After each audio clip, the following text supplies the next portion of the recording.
Ladies and Habibis, we are going to introduction to you rising star of South Asia.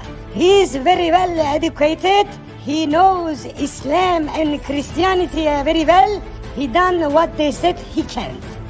He is Doctor. Alhamdulillah. Wait a minute, what are you doing, Zakir? You come out, it's not you. Habibi, take him out. Sorry, there was some problem. He's Adam Sikher. Hello everyone, this is your favorite Murtid. Salamul Masih, peace of Christ be with each and every one of you. I hope you guys are having fun. And hello, welcome back. This is your favorite Murtid live once again. And today we have a very important guest. We have Francis. You always know that, right? Francis is, my buddy, my friend, my brother.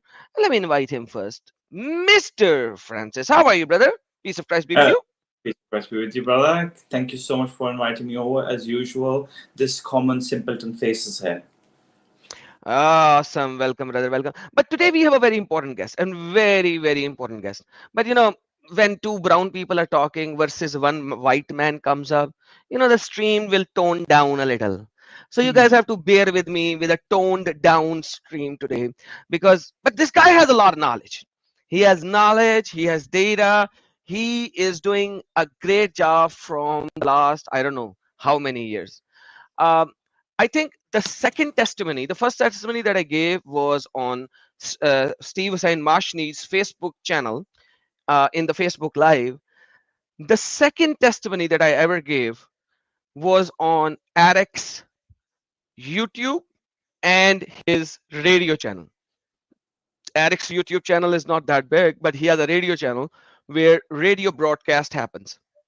So my second ever testimony why I left Islam to why I accepted Christ is on his radio broadcast and on his YouTube channel. So let me invite this quotes in quotes white guy, and please, I'm so sorry, today's stream will be very, very humble, down to earth, and it will be very polite. Okay, so I'm so sorry to the rest of the people. Welcome to our brother Eric. How are you, brother?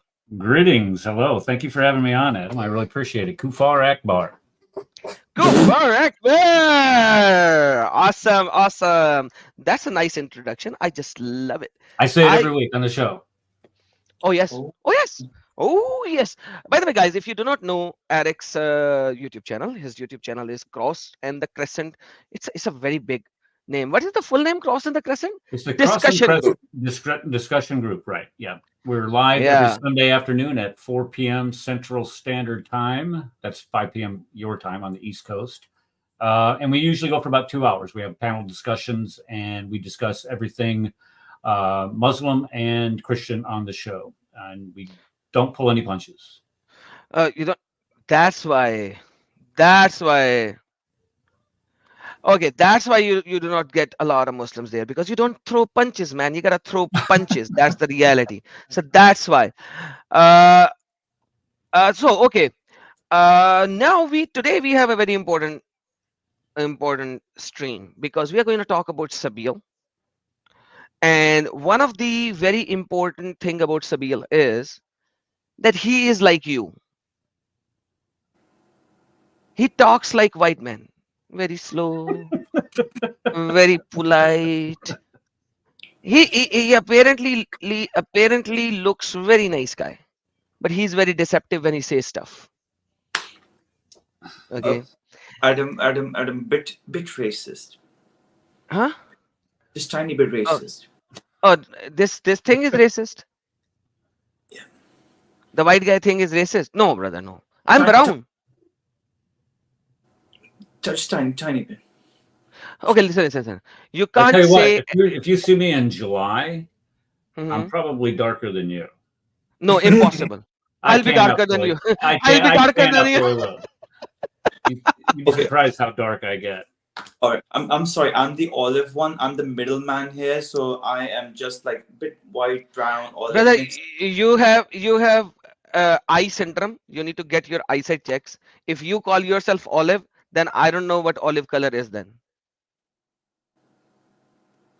Yeah, seriously, you need to get your eyesight checked. So there's a problem with you. You're making me cry with your racism. Oh, astaghfirullah, la hawla wa la quwwata illa billah. But let me go show you something.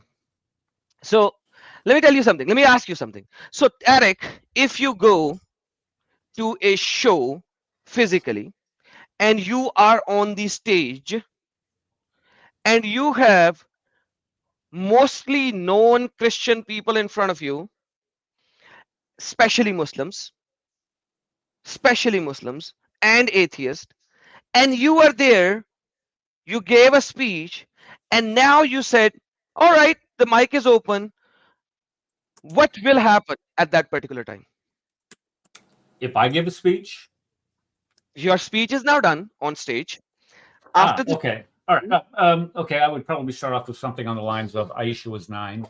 No. Now no. You already given the speech and everything. Now now you said the mic is open for everyone. What are you expecting now? I would expect some type of response, some type of criticism, some type of pushback on what I talked about. Perfect. Which people means would have questions. Perfect. Which means people are going to ask you questions, right? Sure. Absolutely. Once they ask you questions and you said the mic is open, so they're going to ask you question for how long? However 20 long minutes, 30 minutes, 1 hour, an 2 hour. hours? Usually an hour is what you would normally go for. Usually an hour. Okay. So this Mr. Sabeel guy went on stage, gave a speech. Now he said the mic is open and people are asking questions, and he makes a thumbnail saying Christians ask non-stop questions to Muslim speaker. That's his thumbnail. He is the speaker on stage and he said, all right guys, mic is open, ask me questions. And he uploads a video saying Christian ask non-stop questions to Muslim speaker. What kind of a victim card it is, Eric? Well, this is evidently somebody that is pretty thin-skinned, I guess. I don't know. Yes, that is so true. Because Christians asked really good questions, but none of them actually gave him any rebuttal. If I were at that point, I would have given him a lot of rebuttals and I would have destroyed him, obliterated him. But I wasn't there. These were Christian people who doesn't know about Islam. So whatever he said was acknowledged and accepted as a true verdict from a Muslim point of view. But whereas it wasn't true, a lot of things that he said were absolutely falsified, and some of the things were so illogical that it's unbelievable, yet the Christians were not giving him a lot of rebuttals on it. At the same time, that whole question and answer lasted for 22 minutes 54 seconds. That's it. And you said that after your speech there will be at least an hour to 2 hours of questions and answering. It didn't happen that long, yet this is his thumbnail.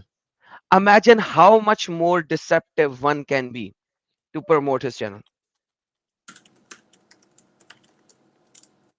Why does he have 49,000 views? This is because apparently he has 500,000 subscribers. Okay. I've never heard of the guy, to be honest with you. Oh, when you will listen to him, you'll be like, what? This guy has 500,000 subscribers? Right. Let's go to his actual video, this video. Today I'm going to play just one part and then I will do the second part next Monday on this one, because there is another thing that I wanted to speak, but I want to talk about one thing over here today. This is his face. You guys would like to see his beautiful face, not space, face. I don't know. Why did I say space? I have no idea why I said space. Anyhow, hey, somebody loves you. Lee said, Eric, what's your time zone? Mine is 5:41. Minus 541. Oh wow, holy. We're in the same time zone.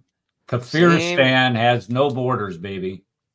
Alhamdulillah. Love your enemy says, love you, brother. Keep calling out honest Sabeel. Keep doing the great work, Adam bro. Thank you so very much. And Shokeen Kafir said, Kuffar Akbar. There you go. Alhamdulillah. Alhamdulillah. All right, sir. Let's listen to him, what he's going to say. And I think I have did 1.25. Yes, I did 1.25. By the way, before I play the stream, this particular video, there is something that I need to play. Due to the social nature of the site, this channel may make use of the copyrighted material, the use of which has not always been specifically authorized by the copyright owner. Its application constitutes a fair use of any such copyrighted material as provided in the section 107 of the US copyright law. In accordance with the title 17 USC section 107, the material on this channel is offered publicly and without profit to the user of the internet for comments and non-profit educational educational informational purposes. The following work is indeed to be shared is free and only for educational purposes. Thank you so very much. Let's watch. And by the way, Mr. Sabeel Ahmed, last time you said anyone can ask you a question. Apparently you are not ready to get the questions, but once again I challenge you to join me live any Monday 6 p.m. Eastern time or any Thursday 6 p.m. Pacific time. I go live, link will be in the live chat. Join in, destroy me. I want you to come and destroy me. Let's see if you have the guts. But let's play him and watch what he answers. A very important question. Who died without hearing the message of Islam? There may be some people in the remote islands. There may be some people in which no one came and spoke to them about Islam, submission to God, who is the creator, right? So what happens to them is, on the day of judgment, God is going to give them a test. Like for us, God is giving us a test. For them, God will give them a test on the day of judgment. If they pass the test, they will go to paradise. If they don't pass the test, there would be consequences, there would be hellfire.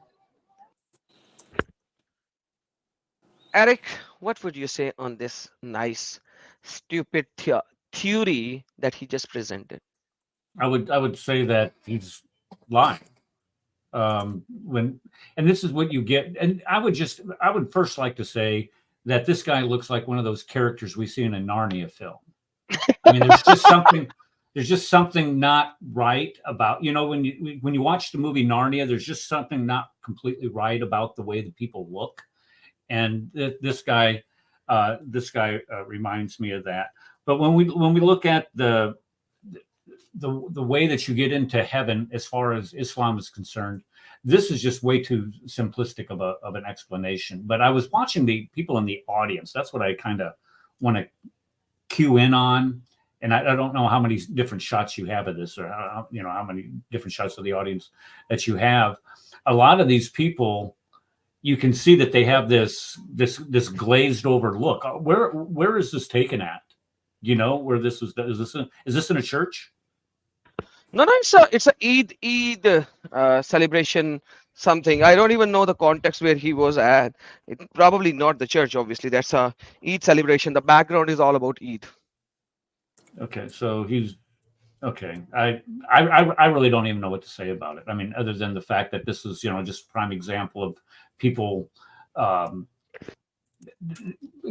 number one, he's preying on their ignorances, but number two, these people are doing this interfaith dialogue type thing and just taking it entirely too far. This guy prays to God 5 times a day for their condemnation, and they don't know it. And of course, he's not gonna tell them that. Very well said. But at the same time, so Allah is going to ask a person who lives in Africa, in a remote island, where the words of Quran never reached him, and Allah is going to ask him certain questions. So Allah is going to give him the test once he is dead, and then based on the answers, Allah is going to decide whether this person is supposed to go to heaven or hell. This is the utmost stupidity in any theology. I know that in Sunni Islam there is one subsect of Islam which believes that. My main topic of discussion for this is not this today, but this is utmost stupidity. So what you are saying is, all his life this person has committed zina, means sex without marriage, to multiple women. He might have killed a lot of people. He or she might have done all the atrocities of this world. Yet, going to hell or heaven does not matter on the works that you do in this world, whereas Muslim says that it depends on the works of this world. But the Quran says it depends on whether you believe in Allah or not, because Allah can forgive any sin that you have done, any sin that you have done in this world, if you were to die as a Muslim, i.e., while believing in Allah. So each and every sin of yours can be forgiven by Allah, except the sin of shirk. So at the end of the day, the questions that Allah is going to ask has to be related to Allah being one God. And that's where things comes into play of the second theology of Islam, which comes from the Quran and the Sunnah, that every man or mankind, let's just put it this way, Allah says man, is created on the fitra. And the fitra, definition of the fitra is believing on one God. And the tafsir and exegesis, let's call it, says that a child is born on a fitra and he is actually saying that he believes in one God for as long as he cannot start speaking. This is how stupid it is, right?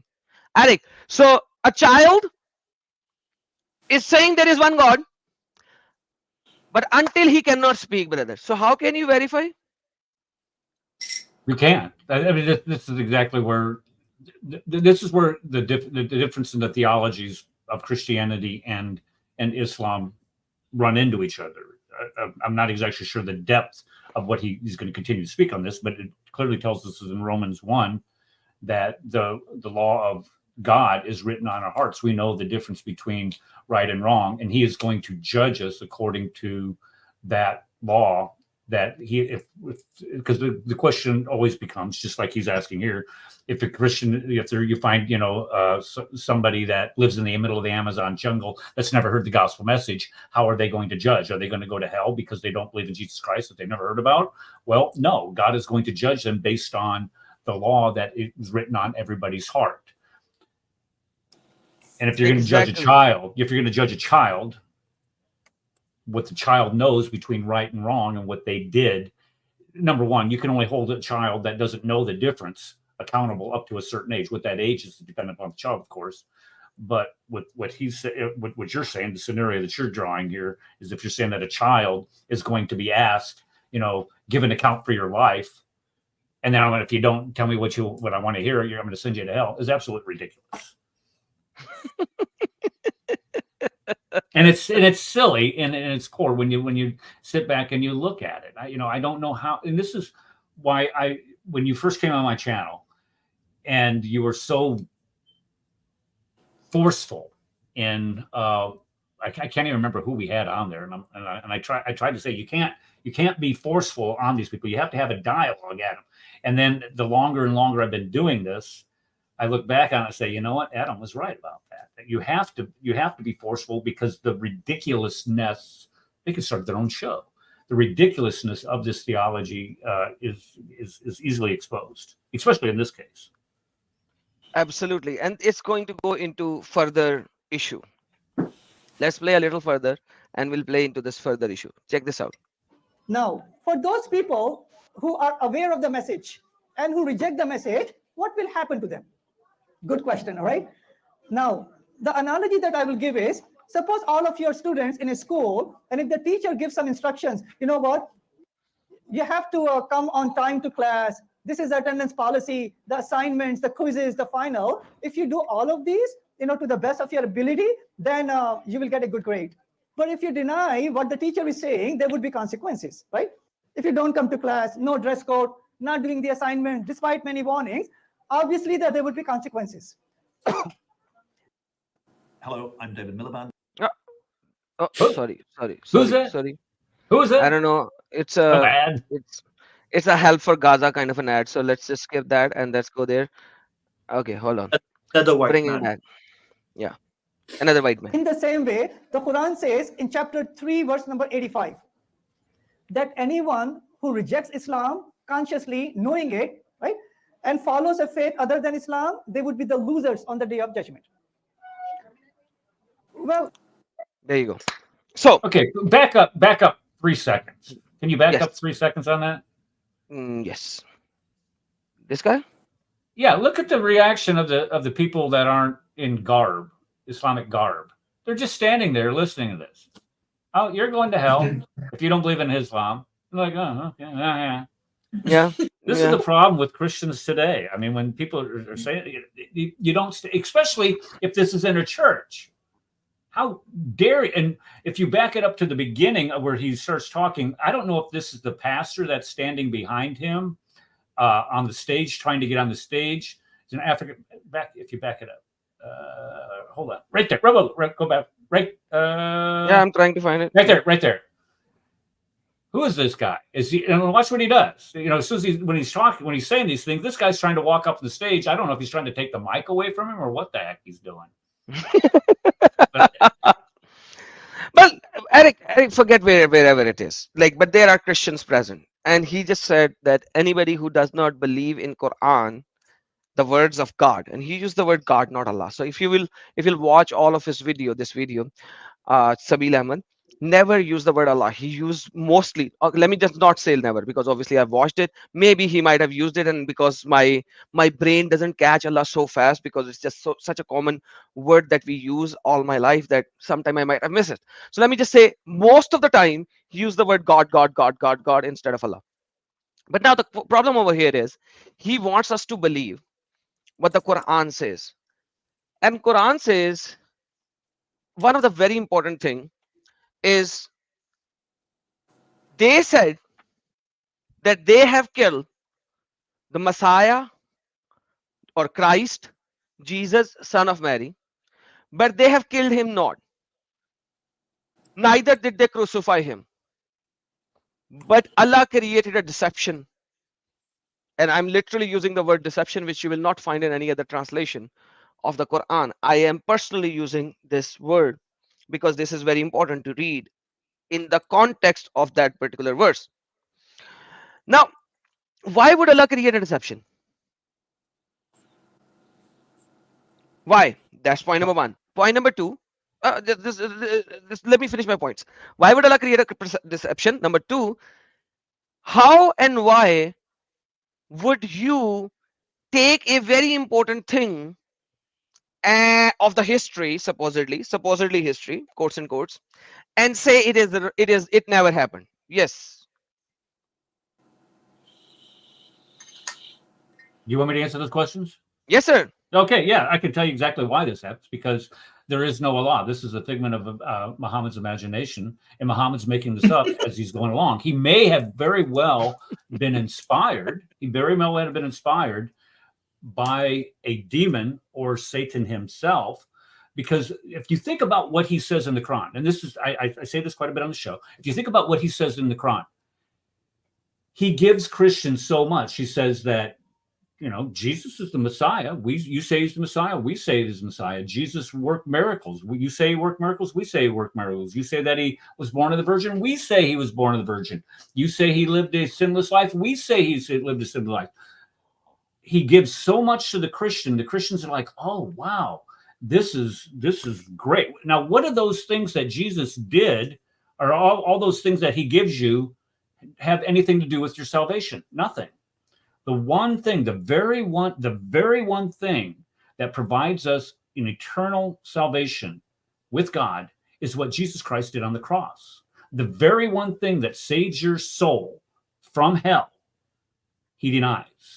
So this is how we can clearly tell that this is not from the same Allah of the Bible, the Old and New Testament. This is from something entirely different. And I personally, but this is my personal belief, is that it is satanic, satanically inspired, or at least demonically inspired.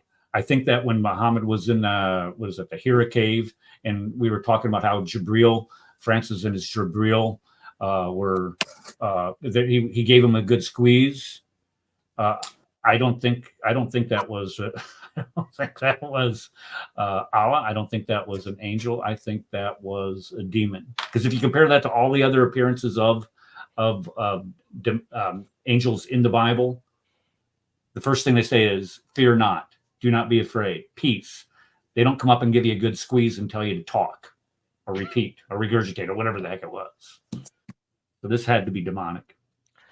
So very, very important point that you raised, very important point. And, I would go one step further, because without crucifixion, there is no resurrection. Absolutely. And because without crucifixion, there is no resurrection, then the whole Christian faith is gone. Yes. And at the same time, it is going to deny the basic essence of the coming of Christ to begin with. And I'll do another live stream on why Muhammad, he means Muhammad, denied crucifixion. But brother, we have a lot of atheists as well watching my channel. We have a lot of non-Christians watching my channel. So brother, do you think there is any historical evidence that can prove that Jesus was a person, at least, who was crucified? Is there any? Is there any? Well, that sounds like a loaded question. Francis, were you going to say something, or you had your hands? Yeah, I asked Adam permission by raising my hand. So oh my goodness! Do we need to raise our hands here? I didn't No, realize. you don't need to do that, Francis. Come on, man. Don't make me look like a fool. No, it's only for brown people, basically. For brown people to brown people. It's just. You are being racist.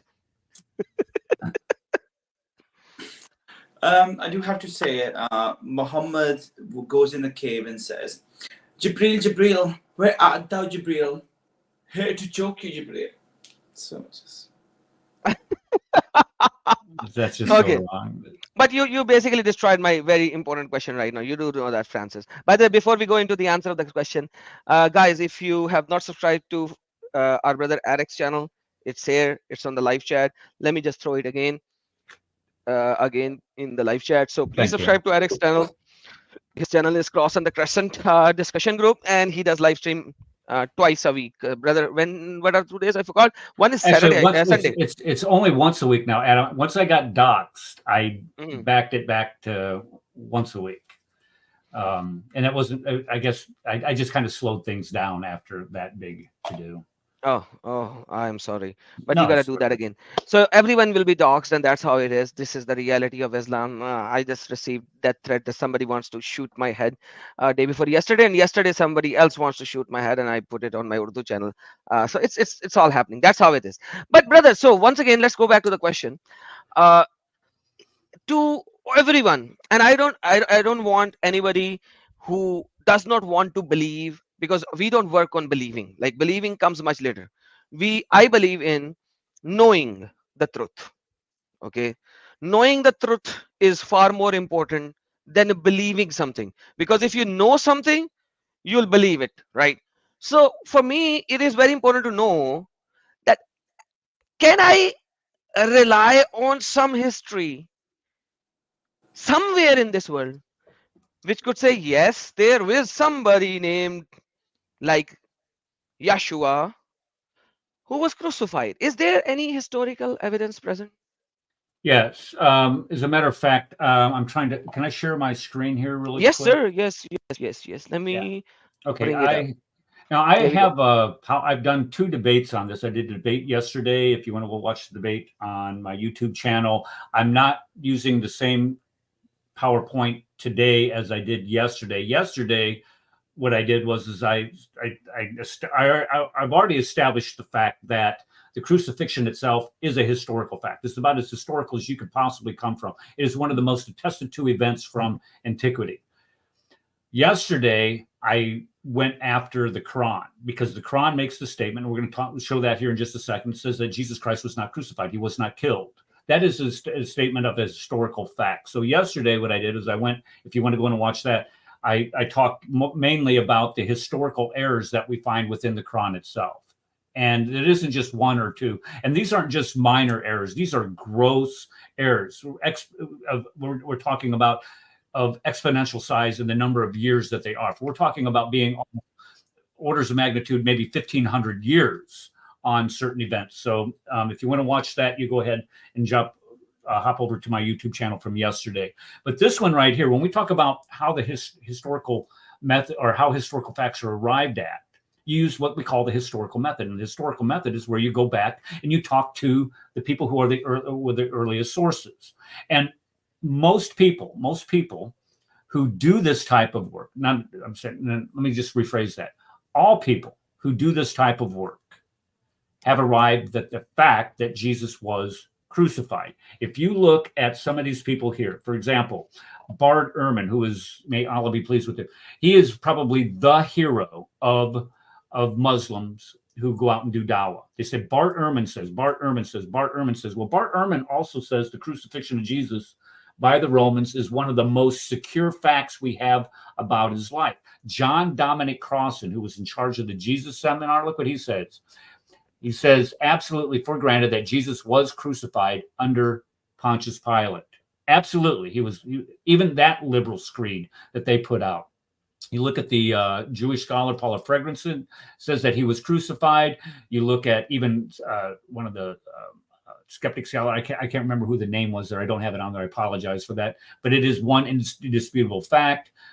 Historical scholars, Marcus Borg says it is a historical fact. And James T.D. Jun, who's a liberal Christian scholar, says that this is a fact. So when you... No, brother, they are all Christians. No, Bart Ehrman's not a Christian. And Marcus Borg is not a Christian. So no, not all of them are. No, brother, they must have been. They were lying. And I'm glad you said that too, Adam, because when we talk about the crucifixion of Christ, Christians, of course, are going to agree that Jesus Christ was crucified. Liberal Christians are going to agree that Jesus Christ was crucified. Agnostics are going to agree that Jesus Christ was crucified. Atheists are going to agree that Jesus Christ was crucified. Jews are going to agree that Jesus Christ was crucified. Hindus, Buddhists, any stripe of religion is going to agree that Jesus Christ was crucified. The only one out there that disagrees with that is Islam. Everybody else who does scholarship says that he was crucified. So anybody who reads the history, checks the history, validates the history, they will all say, no matter which race, religion, ideology, sect they belong to, that there was a guy whose name was Jesus and he was crucified. Correct. Absolutely. If you use the historical method where we arrive at all kinds of historical, we establish, the Mount Vesuvius erupting, the Roman Empire, or any other historical event from antiquity, from that time period. Using that same type of methodology, this is how you arrive at these facts. You look at manuscript evidence, you look at archaeological evidence, you see if all of these things line up as far as the narratives, and you arrive at the crucifixion as a historical fact. Let me say one more thing about that. In order to establish a historical fact, I am a historian. I'm a history teacher. This is what I do for a living. This is what my undergrad is in. It's history. In order to establish a historical fact, the only thing you need to have is somebody in a manuscript, just something as simple as a manuscript, or maybe writing it on a wall someplace. It says, I saw this event happening. That will establish that event as a historical fact, unless you have some type of evidence that refutes that, whether something is out of kilter as far as you have an anachronism in there where they say, well, the cavemen were over here listening to the radio and they got the bad news that the dinosaurs have been extinct. Well, of course, that's not going to be true. Even if you find that on a cave, that's not true because, they didn't have radios and they didn't live at the same time as dinosaurs. But when you have people writing down an event at a specific time, just one establishes a historical fact. Number two makes it a secure fact. If you have three, it's unimpeachable. Three separate sources from three different genres make it unimpeachable. Nobody is going to doubt that. The crucifixion of Christ has 15. What? 15? 15. Oh my God. 15 different points of attestation. You cannot deny the crucifixion of Christ and still pretend that you are in some type of scholarly conversation. And well, I'm just going to leave it at that. You cannot. That's the bottom line. Okay. Okay. Sorry, my bad. No, go. It's okay. It should go here. Sorry. There you go. Okay, so when we look at the death of Jesus on the cross, of course, this is maintained in Christianity, because we learned this from the Old and the New Testament. Without the shedding of blood, there is no remission of sins. So as a Christian, the main core point of Christianity, one of the three pillars, death, deity, resurrection, is his death, is the shedding of blood. We have to have the shedding of blood as a payment for our sins. That is our theology. And the death of Christ on the cross was that payment. Muhammad didn't understand this. For crying out loud, he didn't even have the right Jesus. He said that some guy by the name of Isa was Jesus, and that his mom was the sister of Aaron from the time of Moses. So when he denies the crucifixion of the cross, he is ahistorical. He is out of his league when it comes to the crucifixion. Well, you open another can of worm. I'm so sorry. Go back to the previous slide. You open another can of worm. So it's not just the sister of Aaron. Yes. Her father name was Amran as well. Correct. So Correct. if And hold on, don't forget in chapter 3, it lists his wife. So you have a lineage here. Yep, go ahead. Sorry. So don't you think is there another Aaron who has a sister Maryam who has a father Amran? It could have been. Yes, that could be possible. But Like, plausible, no. When you are opining about theological matters and when you draw your information from the Bible and you're using names that are known from the Bible and you come to that conclusion, you're simply wrong. Because if you look at the same narrative, this is chapter 3, 30, I can't remember exactly the number of verses. There's about 30 verses in this passage, but it talks about Imran, his wife, having a child, Mary then having a child, Jesus, or no, not having a child yet. Then she's taken care of by who? Zechariah. This is another biblical character that we find in the Gospel of Matthew, where he was, I think he was a cousin, uncle, doesn't matter. So he's taking care of Mary, and then you have Mary having Isa. So he has this. I can't remember. They call this time compression. He has this time compression problem, and then people immediately at the time, almost immediately, realize that, hey, Muhammad, you're an idiot. This guy is not. Mary, the sister of Aaron, the daughter of Imran, is not the mother of Jesus. That is Maryam, not Mary.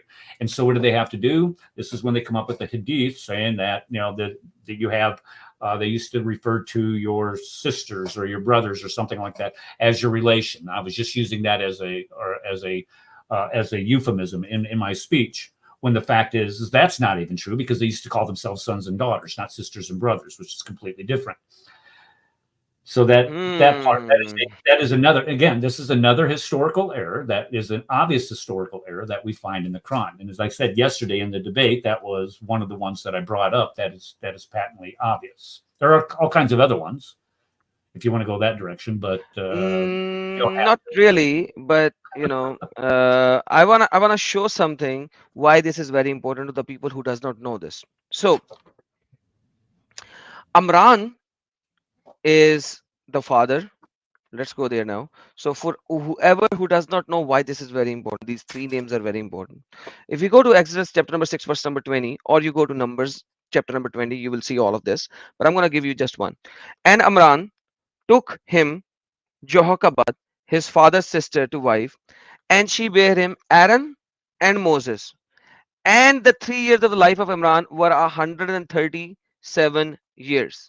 Okay, now Amran is the father who has brother Aaron and Moses. Okay, now if you go to Numbers chapter number 20, you will see, at once Lord said to Moses, Aaron and Miriam. So they were all brother and sisters, and Miriam was the sister of the same Aaron, of the same Moses, who has a father named Amran. Imran, very good. So the whole idea is that Muhammad or Quran totally destroyed the historical context. Now Muslims make a pretzel show out of this and saying, no, it is said, oh, sister of Aaron, because of yada yada yada. Yeah, that's everything is false, because then the father's name is also Amran. And then you will say, no, there was an Aaron who was a brother, literally another Aaron, and then there was another Imran who was the father, a new Aaron. Dude, that is stupidity. How many names, how many of the names have to be similar for you to comprehend that this is a falsified copy and Muhammad mixed the Maryam, who is literally the who is literally the daughter of Amran and the sister of Aaron, with the Maryam who is supposed to be the mother of Jesus. He mixed the two Maryam, and that's the reality, and that's why I stopped here, because it's also very important. Like this Sabeel guy wants us to accept Quran with so many historical mistakes, because if we don't accept it, we are going to burn in hell. We have to accept this Quran with so many historical mistakes, and if we don't accept it, we are going to burn in hell. Like, who will be stupid enough to accept this kind of historical mistake? People sitting in that church, maybe. Who knows?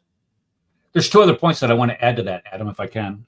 Yes, sir. Mike is yours, sir. Yeah, because if you go to the New Testament in the Gospels of Matthew and the Gospel of Luke, you will also find the lineage of Mary. In Matthew being a writing to the Hebrews, lists Joseph as being the father of Jesus. But in Luke, it's in the 3rd chapter of Luke, it lists Heli being the father of, let's see, it's Joseph's father in Matthew. Heli is the father of Mary in Luke. Okay.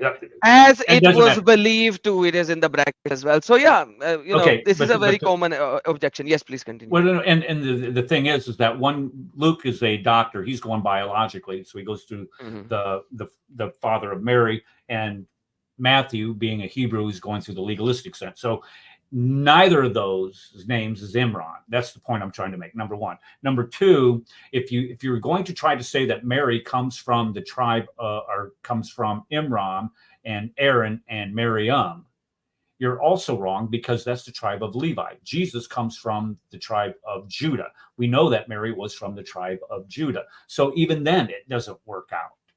Again, this is just a stellar example of Muhammad just not knowing what he was talking about and making it up as he was going along. And people at that time that were pagans, if there was such a thing at the time, these people wouldn't know, and they would just say, "Hey, that sounds really good. Man, that sounds really close." And they accepted it. Yeah. And today, thankfully, we have the internet, and we have the ability to look these things up and do comparison with all the data that is out there. At that time, they didn't have that. And that's the reality. By the way, there is a Barnabas who is like, where are the 15 evidences? That's the whole presentation all about.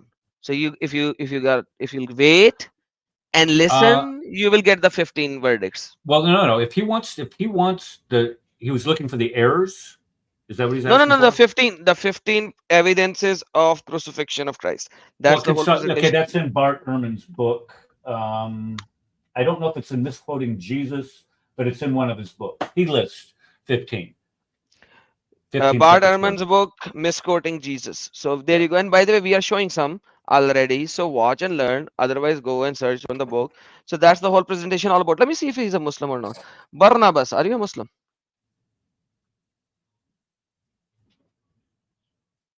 Mr. Barnabas. I can, if he wants them, I can list them for him almost off the top of my head. Does he want them or no? I don't know. He's not even unmuting himself. He's shouting in the private chat. He's shouting in the live chat of YouTube. And now he's not even speaking. So let me just kick him out, because if he does not want to speak, then why is he in here? Okay. So we are showing some and brother, once you finish, you can figure out and give us all the 15 later on as well. But like you're going to show a lot of them anyways. So please continue. Yeah, I'm going to show almost all of them anyway. So it's not I mean, if that's his question, it's not a problem. Okay, so when we look at what the Bible teaches about preaching a different narrative, and this is what we were talking about before, why I think this is satanic. Paul tells us in 1 Galatians. He says, if we or an angel from heaven should preach to you a gospel contrary to what we have preached to you, he is to be accursed. In other words, he is to be damned. He is to be sent to hell. And then he, just to make sure that he does not mix words here, he says the second time, if any man is preaching to you a gospel contrary to what he has received, he is to be accursed. But the key thing that I would like people to focus in on is right here. An angel. If an angel, iwi, or an angel from heaven, or an angel claiming to be from heaven, you could say, he is to be accursed. And what was the different gospel? The gospel message is what Jesus Christ did for us on the cross. And if you're denying the cross, if you're denying that Jesus died on the cross, you are to be accursed. That is a different gospel. So the Bible teaches very clearly what is to happen to people that teaches us. Now, the idea that Jesus was not going to be crucified, you could actually say it's satanic, because when we look in Matthew, Peter says, when Jesus tells them that, hey, I'm going to be crucified, I'm going to be taken by the authorities and I'm going to be crucified, Peter says, God forbid it, Lord, this shall never happen to you. But look what Jesus says to him. He says, well, thank you, Peter. I appreciate you for wanting to help me out. All y'all get on Peter's team, and we're going to get down to Jerusalem. We're going to tell them, saying, that's not what he says. He says, Peter, get behind me, Satan. You're a stumbling block. So to deny the crucifixion, to try to keep Jesus from going to the cross, Jesus says it's satanic. So when you look at what the Quran says, they slew him not, nor crucify him. I honestly, in my heart of hearts, I believe that is satanic. To try to deny the very one thing that Jesus came to do for us is satanic. Satan would want you to believe that. So when we look at the sources for the crucifixion, we're going to look at the Bible. Of course, we're going to look at early church fathers, and we're going to look at non-biblical sources, which would be considered, you could also call hostile witnesses. I'm going to ignore the historical sources or the Gnostic sources, because those were part of the presentation to refute what the guy I was debating had to say. Oh, your sources are too small. Next time, make them two different slides, because the next slide is very, very small for the audience to read if they are on phone. But anyhow, please continue. By the way, we can actually show Gnostic sources as well if you can. I don't want to take everybody's time tonight on that. That's the reason why I say that is because I was anticipating that my opponent was going to say something about, well, we have the Apocalypse of Peter, or we have the Second Great Treatise of Seth, or we have what the Basilides teach. All of these people taught that Jesus Christ was not crucified on the cross. However, they also taught a lot of other things that Muslims wouldn't agree with. But the only thing that they gravitate to is that they teach that, the Basilides, just for example, the Basilides taught that Jesus Christ wasn't crucified on the cross, which is true. They did. They were a known Gnostic heretical group from the late 2nd century. And in addition to that, they taught the reason why Jesus wasn't crucified on the cross is because Jesus was sinless. So therefore, he cannot have flesh, because flesh is sinful. So therefore, you can't crucify a spirit. You see how stupid this is when you start getting into it in the final analysis? And that's the evidence that's been presented before. Okay, so let's go ahead and take a look at with the Bible. I'm going to go through these really quick. When we look at what Jesus did in the Bible, Jesus predicted. Now, Jesus is saying this. He's predicting his death. And we find that in Matthew. He's going to show his disciples that he must go to Jerusalem, suffer many things, and elders, priests, and scribes, and be killed. Luke says that they will flog him and kill him. Mark says they will kill him. Mark again, they will mark and spit and scourge him and kill him. Mark again says, and this is I highlighted this one in red because Muslims use this a lot. Say, oh, Jesus fell on his face and prayed in the Garden of Gethsemane. Look at, he plays like a Muslim. No, he doesn't, because he says Abba, Father, and saying, look, this is the cup. Can you remove this from me? I'm going to be killed. And Matthew again says that he has been risen from the dead.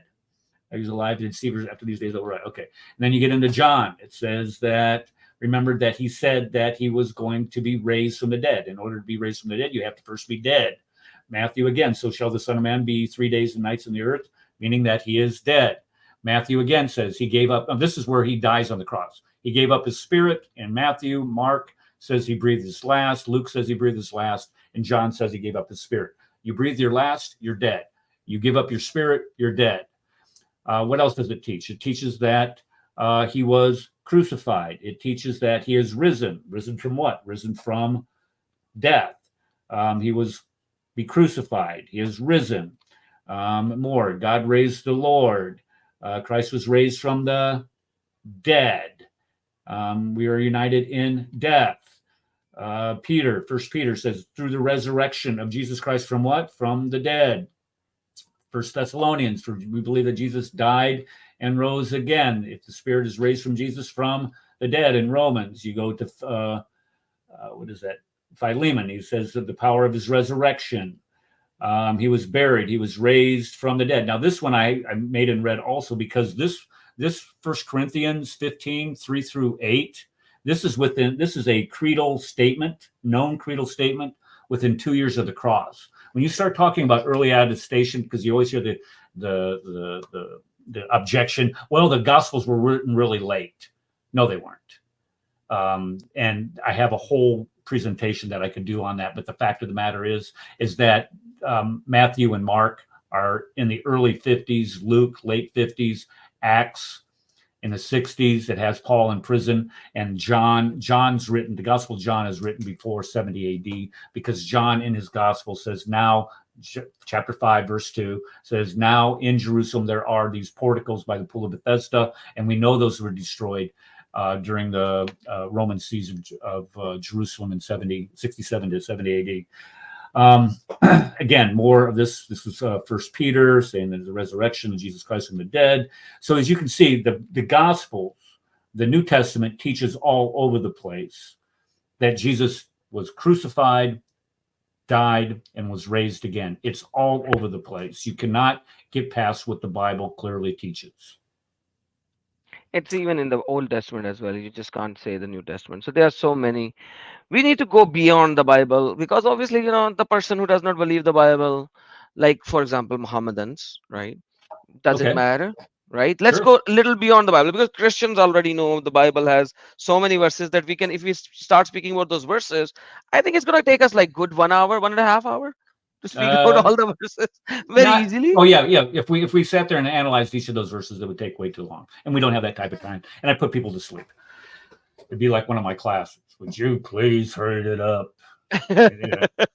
White man's class. Okay, and that's fine. I mean, but when we talk about, who cannot get into the Articles of Confederation? When we start talking about the Articles of Confederation and how they slowed our initial government down, and you're right. Okay, let's go into the extra biblical sources.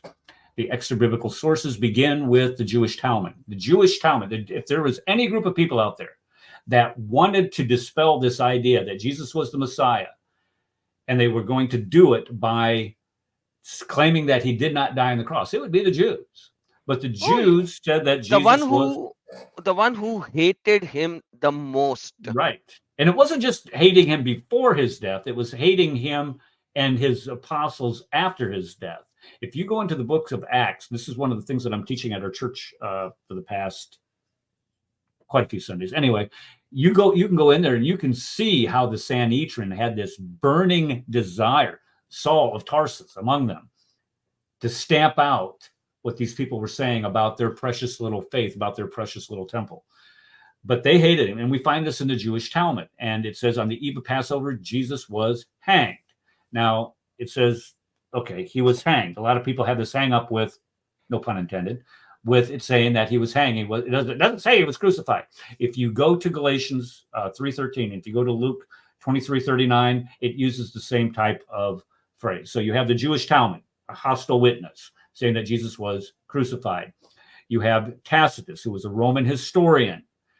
But he wasn't even Jew?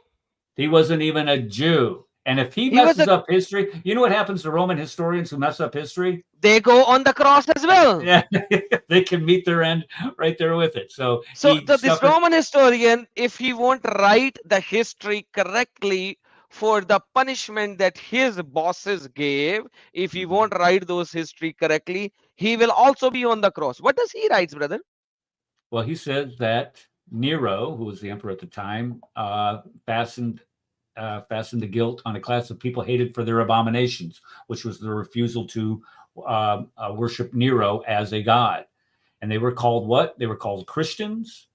And because why? Christus, from whom the name had its origin, Christians, comes from Christus, suffered the extreme penalty during the reign of Tiberius at the hands of who? Pontius Pilate. Gee whiz. He was crucified on a cross. The extreme punishment is crucifixion on the cross. Then we have this one, Flavius Josephus. Flavius Josephus was a Jewish historian turned Roman. So the Jews didn't particularly care for Flavius.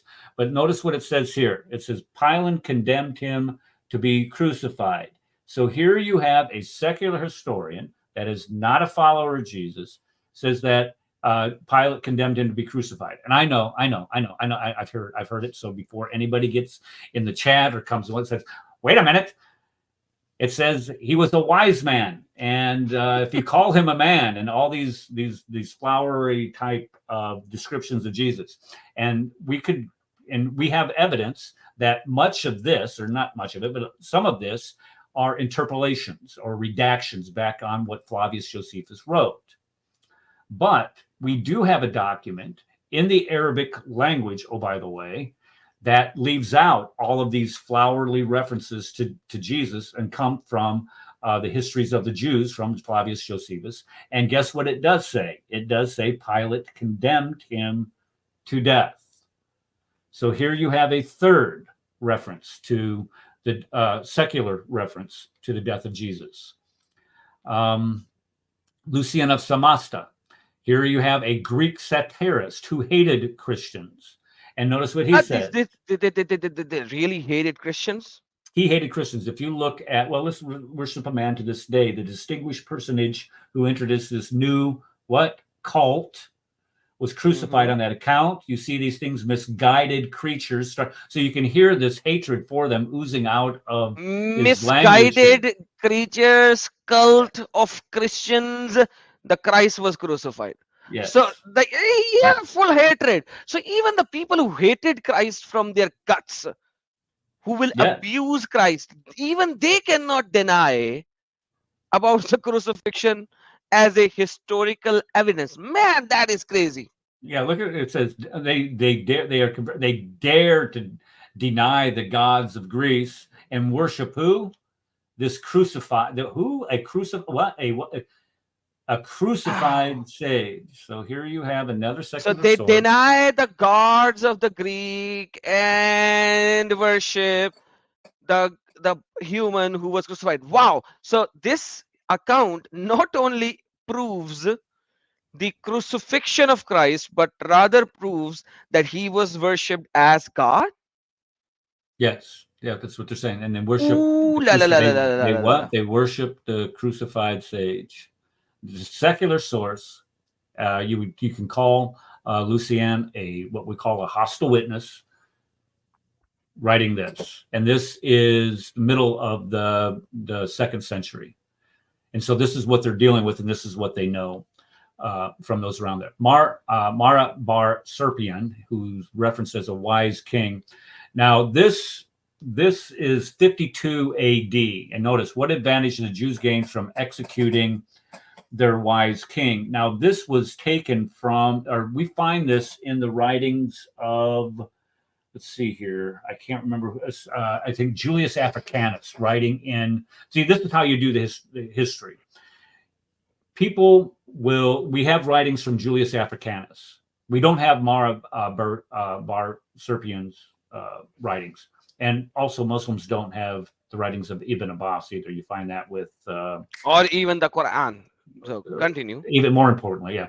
But here he's writing about a letter that he had in his possession from Mara bar Serpion when he's advising his son on how to live a just life. And you notice he says, Socrates, and mentions all these other things. So, Pythagoras, all these people. But also he mentions what advantage of the Jews executing their wise king. What Jews executed a wise king? Well, he was classified as a king of the Jews in mockery. So here he's writing about their wise king and the Jews taking him and executing him on a cross. Again, and look how early this one is. That's within 20 years of the cross. I mean, that is early attestation. Then you have Celsus, who was a philosopher in the 2nd century. Notice he says specifically, this is a secular philosopher. I think he was a Greek. He says, you mock and revile the status of our gods, but if you reviled Barcus and Hercules, who, let's see, in person, you would not perhaps have done so with impunity. But those who crucified your God when present among men. So here you have, again, another reference to the crucifixion of who? The Son of God. And this is, he's quoted by Origen. Here you have Phlegon, and he also mentions the crucifixion. It says took place during the crucifixion of the Lord Jesus Christ. Then let's go into some of the early church fathers. You have, who is this? Clement of Rome. Clement of Rome. If you don't know who Clement of Rome is, Clement of Rome knew Paul. Clement of Rome knew Peter. And this is what he writes. He was the student of Peter, right? Say that again. Clement of Rome was the student of Peter, right? Yes, yes. As a matter of fact, he was the bishop of Rome after their martyrdom. Right. And look what he writes. Peter, and he knew both Peter and Paul, so he would be getting it from the apostles, 2 apostles. So this is doubly legitimate. But whose blood was given for us? How do you give his blood? Well, he was crucified on the cross. The Lord Jesus' first fruits by his raising him from the dead. So he's saying that Jesus was killed. He shed his blood for us, the blood of Christ, that precious blood. So he keeps referencing the blood of Christ, and also and then he Isaiah also quotes, Clement of Rome quotes Isaiah 53 as a prophecy of Christ in its entirety also. Polycarp. Polycarp is a direct disciple of John. He was the student of John. Yes. John was sitting at the foot of the cross talking. Jesus was talking to him. And John's an eyewitness. So Polycarp is getting this from an eyewitness. Polycarp, oh, by the way, went to his death as a martyr at the stake. He was burned at the stake. He says, who bore our sins in his own body on a tree. In other words, he was crucified. Anybody that does not confess that Jesus Christ will come in the flesh is Antichrist, shall not, is the devil, perverted the oracles of lust, saith that he's neither, and he says that anybody that denies the resurrection from what? The testimony of the cross. So here again, you have somebody, this is what we would call a secondary source.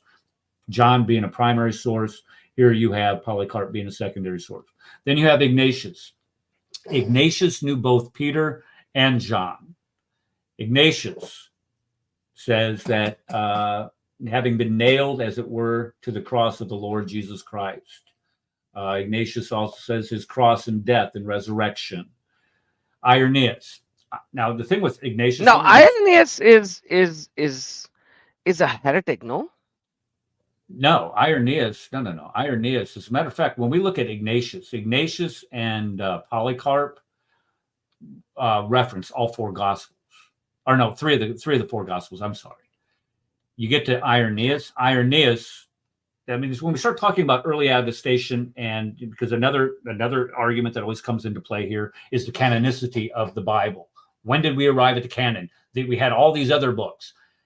Irenaeus, who was a student of Polycarp, who was a student of John, who was a disciple of Jesus. See, and here's the difference between Christianity and Islam. We have a written transmission of our history, a written transmission of what the apostles did and said, a written transmission of what our Lord Jesus Christ said and did.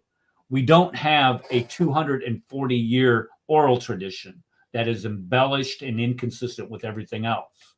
We have a written transmission.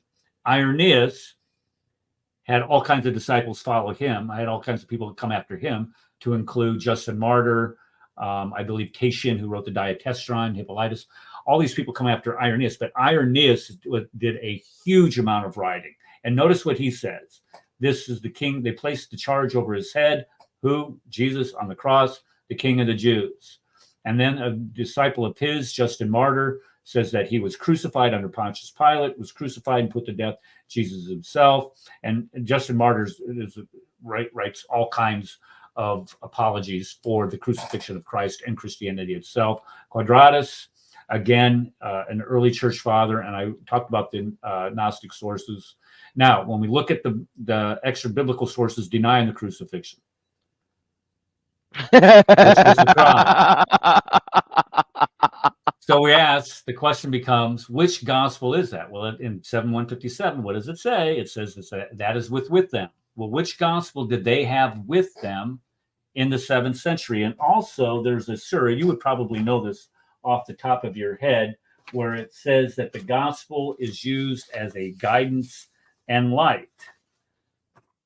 So why would you say that the gospel, because we know what gospel they had in the 7th century. The gospel that the people around Muhammad had in the 7th century is the same gospel as we have today.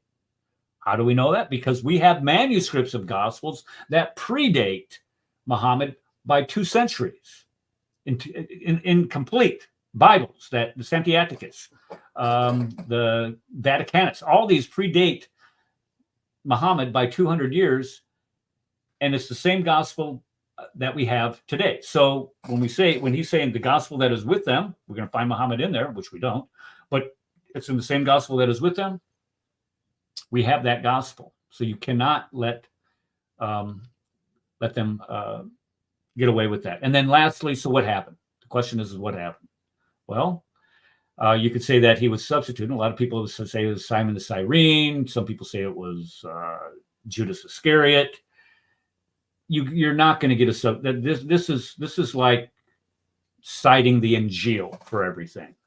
I could say that, one of the biggest objections you get is, where does Jesus say I'm God? Worship me. And I could just say just as easily, well, it's in your Injil that you're talking about. That was given to Jesus. Well, we don't have the Injil. Well, how are you going to prove he didn't say that? The same thing is true here. Who replaced Jesus on the cross? Nobody. Because how do we know this? Number one, we know that it wasn't somebody else on the cross because John and Jesus's mother saw him on the cross. Number two, in all 4 gospels, it lists Joseph of Arimathea, who knew Jesus. People think that he was his uncle, but there was a close relationship there. Joseph of Arimathea took the body down and prepared it for burial. He would know if it was Jesus or not. But in the Gospel of John, I believe it is, John or Luke, it also includes Nicodemus. So there you have another eyewitness. So to say that it was somebody else was on the cross is stupid. Sorry, but it is. It's just plainly stupid. The other one is the. Go ahead. No, please continue. You said another one. The other one is the swoon theory. This is we had a conversation. I think it was yesterday on the show where a gentleman came on that said that Jesus swooned. Again, this is stupid. And the reason why I say it's stupid is because the Roman soldiers that carried out crucifixion, if they did not fulfill their duties, their butts would be up on the next cross. They would be killed. They would be killed for that. Now, maybe they wouldn't be crucified because that was reserved for the worst criminals, but they would definitely be killed for not carrying out their duties. So the Swan theory actually proves that there was somebody who was on the cross.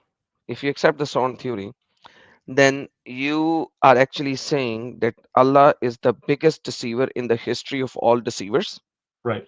Yeah. Which makes Allah to be a devil, because God is not supposed to lie or deceive, but rather the devil is supposed to lie and deceive. Yeah, and he would be responsible for me going to hell. Because he's omniscient, he's supposed to know what's going to happen through his actions. So if God raised Jesus off the cross, caused him to cause somebody else to go in there to make me believe that Jesus died on the cross for my sins, God is the biggest deceiver, and he's malevolent, knowing that it would cause billions of people created in his image to go to hell. That By the way, you use the word God. Don't use the word God. Use the word Allah, man. Allah. Yes, yeah, Allah. God doesn't do that. Allah does it. Yeah. So this Swan theory actually proves Allah to be deceiver, and that's why when I translated chapter number 3, verse number 157, I said I translated it differently than it is written, because it's written, and they're saying, indeed we have killed the Messiah, Jesus, son of Mary, the messenger of Allah, and they did not kill him, nor they crucified him, but Allah made a deception about him. Right. Yeah. See, And so this is taken. Go ahead. I'm sorry. yes, please continue.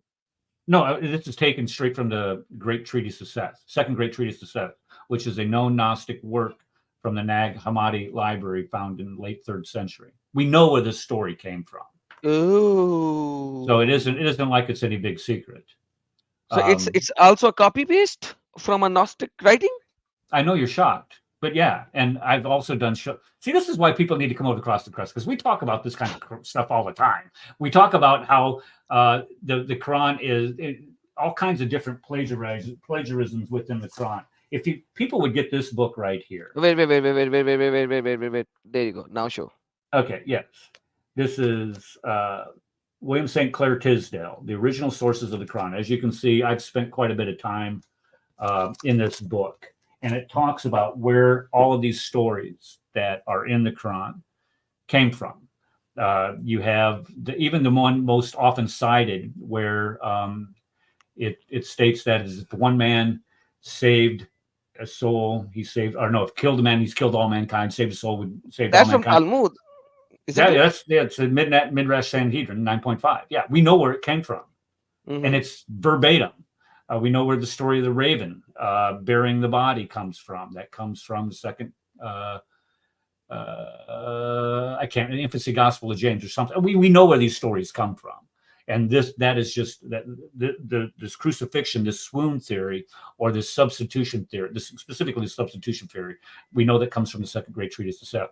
But the swoon theory, we know that this is bogus. Is because Roman soldiers, we know that when somebody would die on the cross, you don't die because you're bleeding to death on the cross. That's not why you die. The reason why you die is because you suffocate. When you're hanging there on the cross, you're putting too much pressure on your chest where you cannot exhale. If you cannot exhale, that means that you can't inhale. So you're eventually going to suffocate. So in order to relieve that pressure, the people that are on the cross have to push up with their feet in order to relieve that pressure off there so they can get their breath out and take another breath in. And then they would come down and hang there, and then they would do this in perpetuity until they finally just ran out of gas and they just hung there. Now, if you're just hanging there for 15, 20, 30 minutes, you're dead. You're not breathing anymore. You know you're dead. So this idea that Jesus swooned is ridiculous, because the only thing that the Roman soldiers had to do was say, look, he's just hanging there. He's been hanging there. He's been dead for 30 minutes. The Gospels also tell us that the two thieves that were crucified with Jesus, that they broke their legs. And why do you break their legs? Well, you break their legs so they can't push up anymore. It speeds on the death. They wanted these guys to hurry up and die. Why? Because the Sabbath day was coming, and they didn't want these people hanging on the cross during the Sabbath.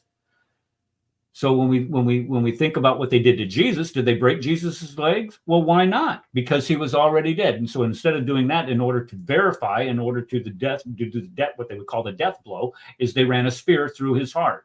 Now, if you have a spear ran through your heart, or at least let's just say at a minimum, your lungs, are you going to bounce back from it? You're dead. You're not coming back from that. I'm sorry. It's not going to happen, especially with no medical attention. So these ideas that are these rescuing devices that are developed in order to support 4157 out of the Quran are absolutely ridiculous when you start analyzing them. Especially, and more importantly, the swoon theory, because that's something that's demonstrable physically. But the substitution theory, again, like you said, that makes Allah a malevolent God. You know, who would do something intentionally, knowing that it would eventually cause the judging them to go to hell forever? That doesn't make any sense. Okay, so the conclusion. Jesus predicted he would be crucified. The Quran denies his crucifixion. The Bible confirms the crucifixion. All of recorded history, to include the extra biblical accounts, confirm the crucifixion. The Quran also confirms what is written in the Bible. The Bible condemns the message other than the crucifixion. All of the early church fathers confirmed the death of Jesus on the cross, and there is no other logical, demonstrable, or theological tenable reasons to deny this, other than Muhammad said so. So all of these evidences against one verse of the Quran, chapter number 4, verse number 157. Right. Do you know what does Muhammadan stand on? Which historical evidence does Muhammadan stand on? By the None. way, we have, oh, there is none. Okay, None. perfect. Zero. There is absolutely no historical evidence that they can point to. Well, let me just tell you what the evidences they do point to. Okay. They point towards Gnostic writings. But that's And- Gnostic writings. Everyone claims it to be Gnostic writing. Everyone says this is Gnostic. Like not a single person approves it to be an accurate writing. But once again, if there are, let's say, there are 2 or 3 Gnostic writing versus so many references, how can you actually believe on 1 or 2 references? Desperation. I mean, there's no other way to get around it. I mean, think about this. If you have to use known Gnostic sources in order to confirm your faith system, you are in shallow water. I mean, you can't. I would never dare to try to risk my eternal soul based on things that we know, knowing that these Gnostic sources are written a century and a half after Christ, in some cases 3 centuries after Christ, that they use in order, like for example, the Ebionites, they like to cite them quite a bit. When you start using those type of sources in order to confirm your faith, you are on weak ground there. And I don't know how you would sleep at night, because again, being a historian, knowing history, teaching history, my undergrad, I've done these things for years, and knowing how facts are arrived at, and knowing how facts are often challenged. You don't get better than this, especially from antiquity, especially when we look at events from that time period. We have 40 different references to Jesus Christ. You know how many different references we have for Tiberius Caesar? I don't know. 10. Oh. You have a Jewish carpenter born out in the middle of nowhere. You have 40 different references from antiquity writing about this guy. The emperor of the Empire of Rome, you only have 1/4.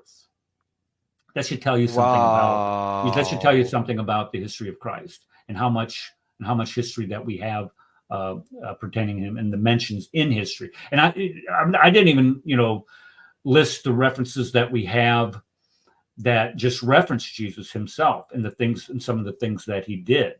I didn't list those. There are at least a dozen more, or more than a dozen more, as a matter of fact, of different references, extra biblical references to Christ himself and things that he did. And I'm going to throw this one out there just to make people mad, because this is kind of my pet peeve. Mecca. You know how many references we have Mecca before 741? 0. 0. I got it. Right. When do we find Mecca on a map? The year 900. Nobody mentions Mecca. So when you look at the historicity of Christianity, to include the crucifixion, you do not get better attestation, because not only do we have the manuscript evidence for it, the extra biblical evidence for it, but we also have archaeological evidence to support all of these places, not all of them, but most of these places that are described in the Bible. I have a book here. Where did it go? I had a book here. Oh no. Yeah, just too many books. It's hard to I find, know. right? I confused myself. It's called Chronic Geography, and it was written by a guy by the name of Dan Gibson. And Gibson, do you know who Dan Gibson is? Oh yes, I know. Who doesn't know about Dan Gibson? Okay, there you go. Okay, so in this book, Dan he breaks down the number of locations that are mentioned in, let's say, the Gospel of Luke. In the Gospel of Luke, and this is how you know that a writing is bogus, is because because it's not specific. There's no specificity in it. You have 110 different mentions of locations in the Gospel of Luke. In the Quran, you have 31, I believe there is. Or 61. It doesn't matter. It is so minuscule compared to just one gospel of the Bible. And also the Gospel of Luke mentions that Jesus Christ was crucified. So when we look at just one of the Gospels and how specific it is in describing the area around Jesus, that sounds like a biography. Or that sounds like something that is accurate, that is trying to describe events that actually occurred. When you look at the Quran, and listen to this, the locations that are listed in the Quran, where's that located? Northern Arabia. Talmud, where's that located? Northern Arabia. Why is Muhammad interacting with the people of Ad and Talmud when they're 200-300 miles away? How does that happen? So again, when you start analyzing all these things, beginning with the crucifixion, and you look at the Quran, looking at the historical errors in there, I'm just going to name 5 of them off the top of my head. Number 1, you have the historical error of Joseph being sold for coins. Joseph was sold for 20 pieces of silver, according to the Bible. Not 20 pieces of silver. I'm sorry, 20 shekels of silver. That which is pieces of silver. A shekel is 0.1 gram of 0.1 kilogram of silver. And I did a live stream this Saturday. That back in those days, there were no coins. There were no coins back then. There's no coins. No coins for 1,200 years. No coin. Yes. There was no coin. But brother, the problem, there are so many historical errors in the Quran, and Sabeel is saying that if you do not accept this Quran, which has such huge historical errors, and today you brought up just one basically, and then you brought up this coin issue of Joseph, because back in those days it was barter trading system. You can buy a slave for a slave, or you can buy a slave for 2 slaves, or you can buy a slave for 3 slaves, or you can buy a slave for some silver pieces. Things that Muhammad did. Yes, go ahead. Yeah, exactly. Thank you so very much. Or you can buy a slave for wheat or flour or stuff like that. And then Joseph, like, how much of a wheat and flour? Whichever you decide. Or a standard operating procedure was, most of the time a slave was sold for 0.2 kilogram or 200 grams of silver, whether it could be in one big chunk of 200 grams of silver, or it could be 10 chunks of 200 grams of silver, or it can be 20 chunks of 200 grams of silver. In total, like 10 grams of silver equal to 1 chunk. And that was like, currency was silver, gold, wheat, flour, and stuff like that. That's the time of Joseph. Coins were never even invented. And this Sabeel guy is saying, if you do not accept this book, you're going to burn in hell.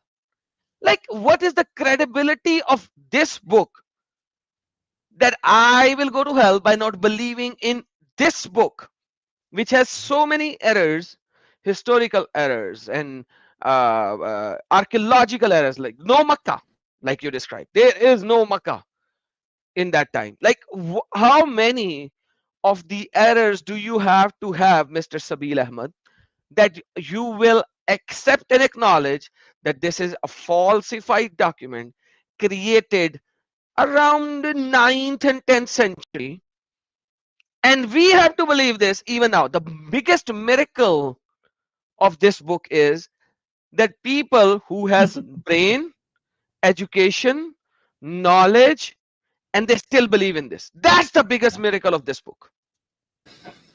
I agree 100%. And Adam, indeed a miracle that people actually would place their eternal salvation in a book that they. And here's the problem with this, though, Adam, and you know that just as well as I do.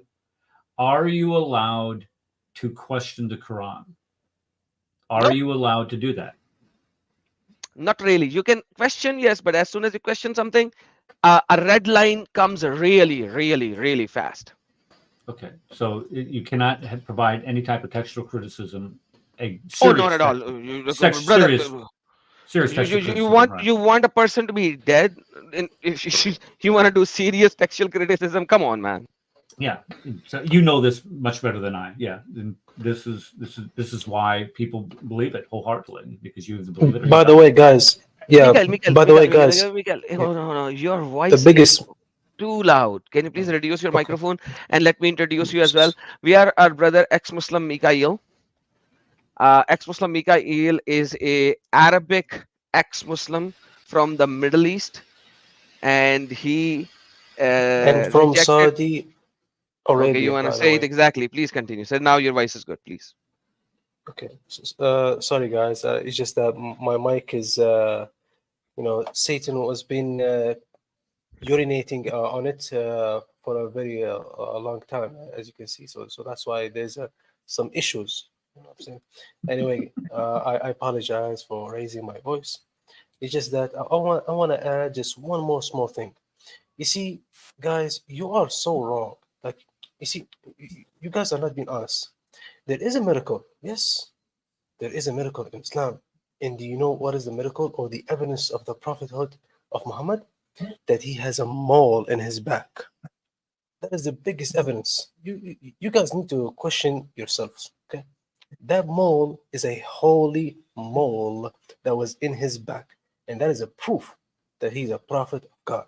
Mm-hmm. So would they call that a holy moly or? Mm-hmm. Exactly. Yeah, That's a holy moly. thanks for a great evidence. But like seriously speaking, I wanted today to be a very very educated stream because we have the white guy with us, who is a history teacher. So, but in reality, and you are right, Mikhail. Like the biggest evidence or the first earliest evidence about this guy is to be prophet is somebody saw a mole on the shoulder of this person saying, I see a mole of prophethood on him.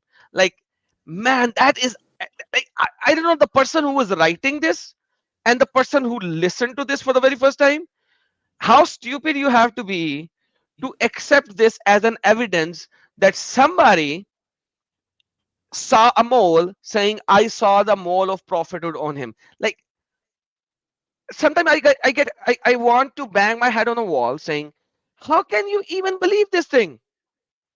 But yes, like you said it in a very jokey manner or joking manner. But in reality, like if you look at it, this is the first and the foremost evidence that was provided before he was even a prophet, that he is a prophet because he has a mole of propheted on me. I don't know in which culture, in which Gnostic gospel, the mole can decide a person to be a prophet. Eric, have you ever heard of this thing in any of the Gnostic accounts that you actually read? Because you read a Well, lot of books. there's a lot of strange things in the Gnostic writings. I'm not sure if there's one about a mole, but there's another way to determine the apostleship of a prophet or the true prophetness, and that is to be able to tell us what the first portent is, what the first meal in heaven is, and why somebody resembles their father.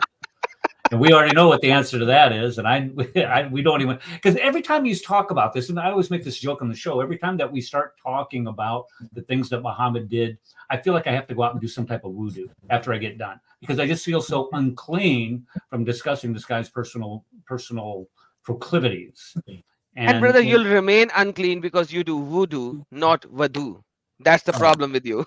Well, maybe I do some type of voodoo. I'm not exactly sure what it is, but I go in there and I get in the shower and I wash all that filth off because it's just disgusting. And I don't see a mole on my back, so I know that, even if you come to the show, you're not going to get anything from a prophet. That's for sure. Do you watch the Quranic filth off, or do you watch just Hadith filth off? Like, let's just put in the context. Well, with only if I have on my second, because I have two right hands. So on my first right hand, it's the Hadith, and the other one, and I make sure that I use some type of Haran soap from pigs to. Or no, that's Haram. Yeah. From. And you cook with lard as well, yeah, just to make sure. I do. It's delicious stuff. I mean, it's how you preserve meat. Brilliant. I'm from Iowa. This is what we do with our pigs in Iowa. So what do you do with your left hand? I write. But then you have two right hands. But right, I would you quit making sense? I mean, it's just Oh, okay, sorry. I'm not supposed to make any sense. That's more like. By the way, guys, since the topic is about the crucifixion of the Lord Jesus, we don't have to use any kind of sources that we actually try to defend it, because you see, if you guys look at, I believe Brother Eric, did we actually had a debate with Nadir last night? And His name I is tried to show him. taking his name is banned on my channel. You know that, right? Yeah, I was Okay. just like, he said it. Oh my God. You can say the Okay. the He name of warned me. He said, name of don't the mention that person that guy's you name. cannot name. Don't mention Okay. this. Like brother, listen. There are human beings, and then there are stupid human beings, and then there are foul human beings, and then there are foul and stupid human beings, and then there is this guy whose name you cannot take. Oh, okay. I'm very sorry, guys. I did All not right, mean to. now you got it. Please forgive me, Right. because Miss I'm David. yeah. Yes. There's some dude that we had a debate last night, and I tried to show him that according to Tafsir Ibn Kathir, if we actually read it in Arabic, and let me just translate for you guys. Just give me a sec. According to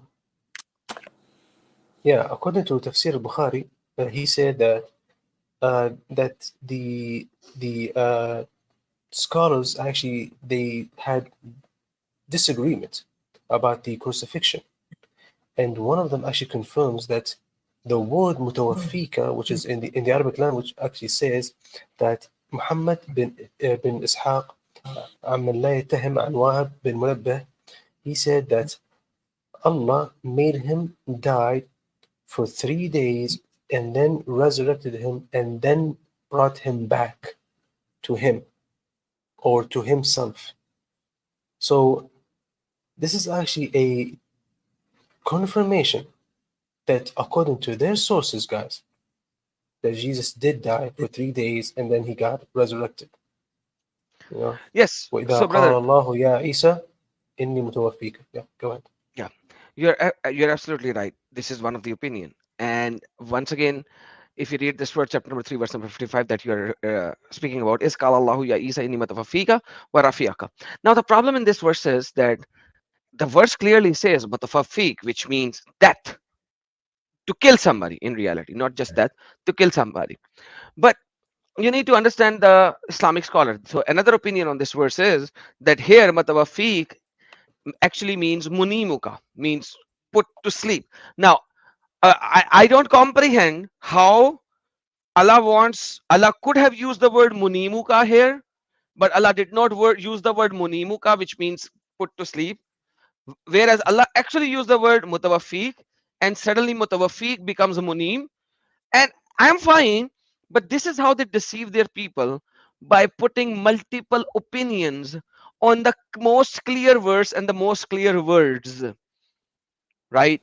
This is one of the most clear word in the history of most clear words, no matter how you actually look at it. For example, let me show you a very important thing over here. Let's go to corpus.quran.com and you go to 355. Let's go to 355 and I'll show you a miracle of the interpretation. You'll see a miracle of interpretation here. So if you do this and then you click over here and you go to mutawafiq, the word mutawafiq. Now let me show you the miracle of interpretation. So if you look at this word and you will see every verse where mutawafiq, any variation of mutawafiq, whether it is There you go. tawaffani, yatawaffakum, tawaffahum, yatawaffi, every time it is used for anyone else, it is death, cause him to Death. die, pass Exactly. away. But when it is used for Isa, it is when it is used for I believe it. Yeah, I believe it's chapter 5, will verse take, not die, will take, not will take in death, it will be will take you, and take in full, they take in full, and take Guys. will take you. Yeah, So guys. this is The people in the chat, yeah. stay focused, please. People in the chat, Mikhail, stay focused. This is go. Mikhail, calm. Let Yeah. Adam Forget, as well. yeah. No. Okay, so the whole idea is the miracle of misinterpretation or miracle of interpretation, let's just put it this way, is that every time you will see this word, for used for anybody other than Isa. It will be pass away, die, cause you to die, and that's it. But then again, when it is for Isa, it will become take you. Take you where? Take you home? Take you where? Like take you. Take you what? Take your what? Soul. Like even if you want to translate it, take your soul. Take you in death. This is where the miracle of English translation misinterpretation come into play. Yep, exactly. Okay, and by the way, if anybody wants to have a debate with me on this, even if you are not a Muslim, come up. We have shown you so many extra biblical sources, which are historical sources. And if you are not a Muslim, yet you don't believe in this because you are siding the Muslims probably, come up, prove your point. You are more than welcome to come up and prove your point. Yes, Mikhail. Yes, this is absolutely amazing, because if you look at the Arabic language, they all means die, but except chapter 3 verse 55 and chapter 5 100 and verse 117. If you look at chapter 5 117, that's actually Jesus telling to Allah, so when you caused me to die, فلما توفيتني كنت أنت الرقيب عليهم, and something like that. And you see, when you look closely in the English translation, not the Sahih, not the modern English translation that you guys look at it in the Quran.com, that one is fabricated. That one is very sugar coated, by the way. When you look closely in chapter 5 verse 117, Jesus telling to God, to Allah, so when you caused me to die, when you look closely in that word, it says in past tense, not future tense. So when he comes back, he's not gonna die again. This is not from the Bible. This is from their sources. So I'm using their sources against them. Do you see that? Yep, you are right, because here same word tawaffi is used, but rather falamma tawaffaitani, past tense, Past tense. tawaffaitani, and they translate it as you take me up. Where is up here? Okay, then you actually kill him. So in a non-literal sense, then you actually, when you say you took me up, it means you killed me. By the way, we have our god here, so-called god, who is the flying spaghetti monster. Brother, come up. Don't worry. Come up. And Jesus is crucified on the cross is historical. There is no doubt about it. And Period. every single doubt that you can show is proved by everyone, whether he is a atheist historian, Gnostic historian, agnostic historian, Jewish historian, Roman historian, no matter which religion or theology you believe in, they all prove him to be a historical character who died on the cross, whether you believe him to be God or not. It's a Exactly. historical figure. That's the thing, Adam, isn't it? Because in regards to how the pagans themselves believed that there was this man who lived, right? So even they believe the crucifixion, which is why it's such recorded history. But when it comes to Islam itself, the only religion which actually claims it not happening in the perspective of the entirety is mind-boggling. Like in 7th century, a recording of this sort of thing happens that denies a crucifixion, while in the 1st century, 2nd century, 3rd century, 4th century, none of them denial happened. Only in 7th century someone comes. This becomes a massive argument for every single Muslim. And Eric, you will learn this. You will agree, right?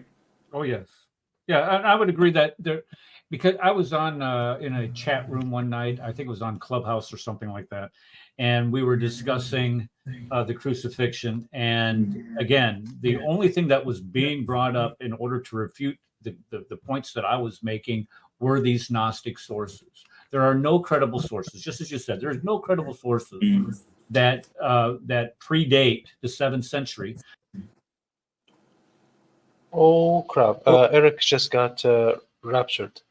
Oh, sorry, Eric. I was supposed to remove the middle screen, and I removed you. This I is me felt doing. this out of I am body. so sorry. It was a blonde moment for me. I'm so sorry. I was supposed to remove the screen, and I removed Oh, you. now you know My how bad. to be a white guy. That's Exactly. that's wild. Racism is rife with Adam, right? Okay, so what I was saying about this is that when you look at those sources, especially when you start talking about are they credible, and they're not credible. Why? Because they're late. Number one. Number two, they're Gnostic sources. They're completely inconsistent with what we know was the accepted traditional Christian traditional practices. And how do we know that? The early church fathers. And then the other thing that I wanted to allude to there, when we look at those sources and you ask for some type of evidence, because one of the biggest criticism is okay, the Gospels, we don't know who wrote the Gospels. The Gospels are anonymous. Shut your mouth. We know who wrote the Gospels. But when we look at that, you're going to have to, if you're going to refute the Gospels, if you're going to refute those first century historians, what you have to do is you have to provide somebody that was either an eyewitness or lived in the first century that say that Jesus did not die. That's all you have to do. Provide me one witness, and there may be some credibility to the claim that was made in the Quran. But the fact of the matter, there isn't anything there for well over a century, and then those sources are known heretical sources. So Perfect, brother. I'm so sorry, Zareen, Miss Zareen. Would you like to join in? Yes, sister, please come join us. We are very nice people, you know. So Zareen, you nice. very important that you should join in, because I love seculars like you who would side Muslims no matter what. And when your children will actually accept Islam, then people like you will come to me and ask me to save your children. hey, So Zareen, join in. Yes, brother. Yeah, I was going to add one more thing. I was going to try to add something to what you were saying, as far as what you and Montez were saying about the let me see here, about the Quran describing that Jesus was crucified. There is a professor from Ali Atta. Do you know this guy, Ali Atta, from Zaytuna College in California? He does a really good job. He does a really good job of making that presentation that the Quran actually says that Jesus Christ was crucified on the cross and or died, and that these ideas that you have to come up with that are ahistorical. And he does this because he's trying to save the phenomena of the Quran, of course. And so when Montez starts talking about, well, in the Quran, if you follow this log, you can arrive at that. And you know, I don't know the Arabic enough in order to be able to differentiate that. But one thing that I do know is that the people who believe that Jesus did survive the cross or did die on the cross is about less than 1% of Muslims. So when we're addressing that point, I agree with you by looking at it from the perspective that you had listed. You can arrive at that point. However, that the number of Muslims that you would be addressing and engaging on that point is very nominal. The majority of the Muslims, of course, 99% of your Muslims would believe that Jesus Christ was not crucified on a cross. You know, Adam, I hate to do this because you brought me on your show, but the Queen is calling, and we have to run down the road. There was something, brother. Queen is more important than anything else right now, and I do believe in that. So let me share your channel one last time again. Here is the channel of brother Eric. So guys, if you have not subscribed to his channel, now is the time to go and subscribe to his channel. Thank you for that. I'm sharing it one more time. So please subscribe to his channel if you want historical evidences, historical stuff. He speaks very differently than me. I go directly into Quran and Hadith and Islam and the Shara and the Tafsir. He works about Islam in a different manner.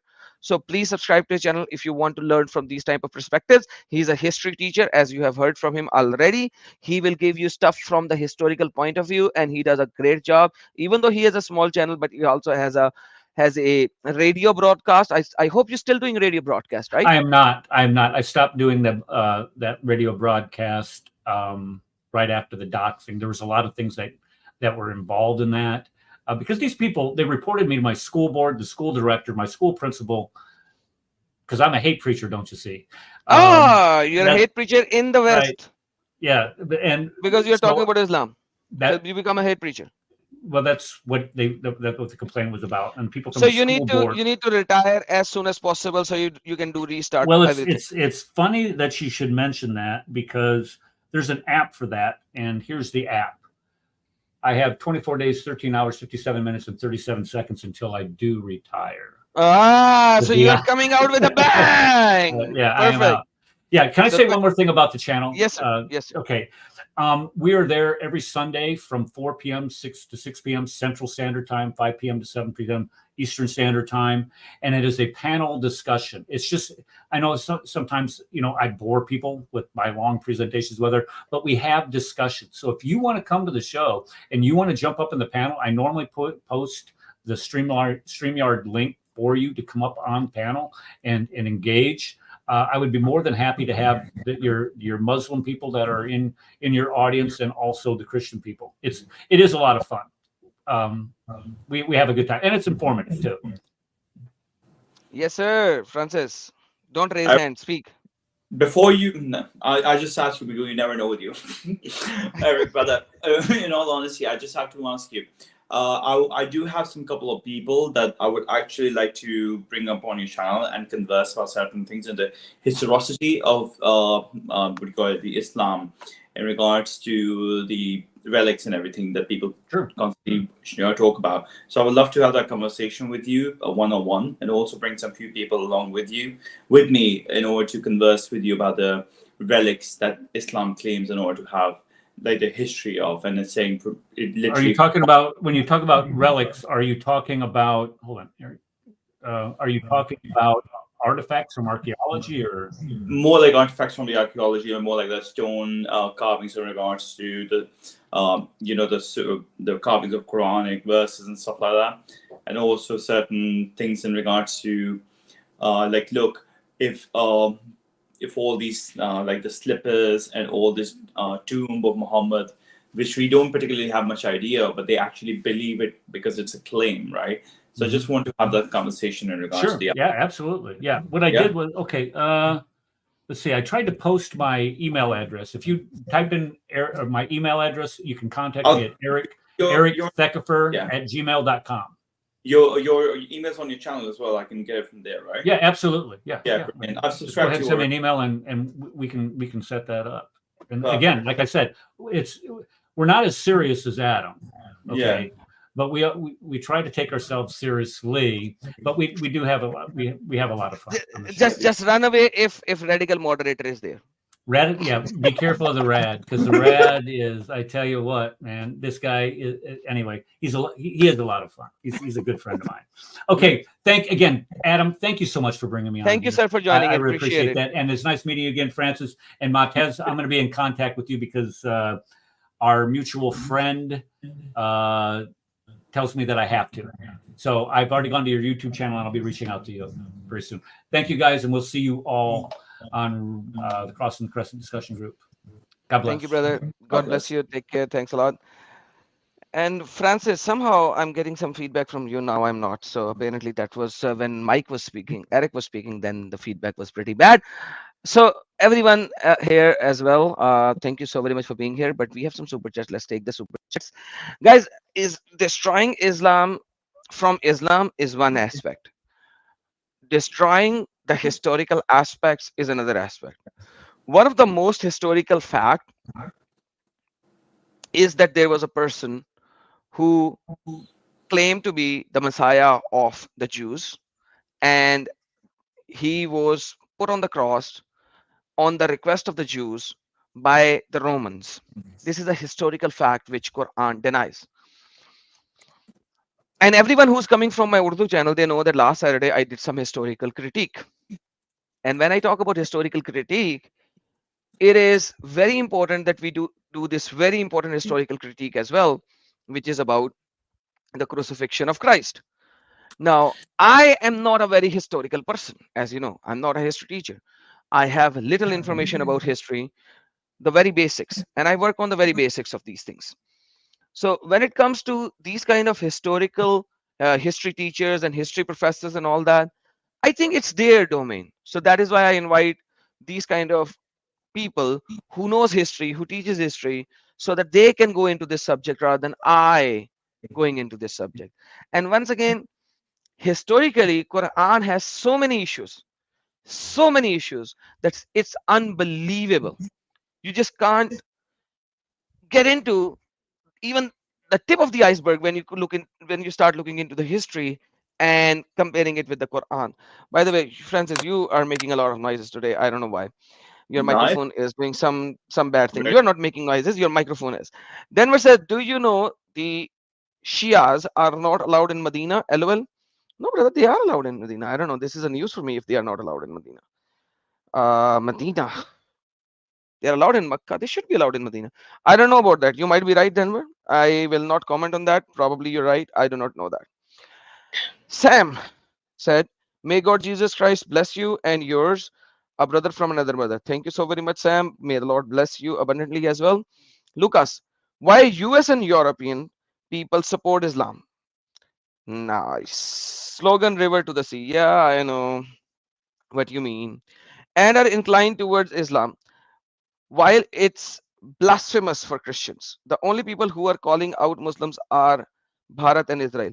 Yeah, the problem, Lucas, is very different.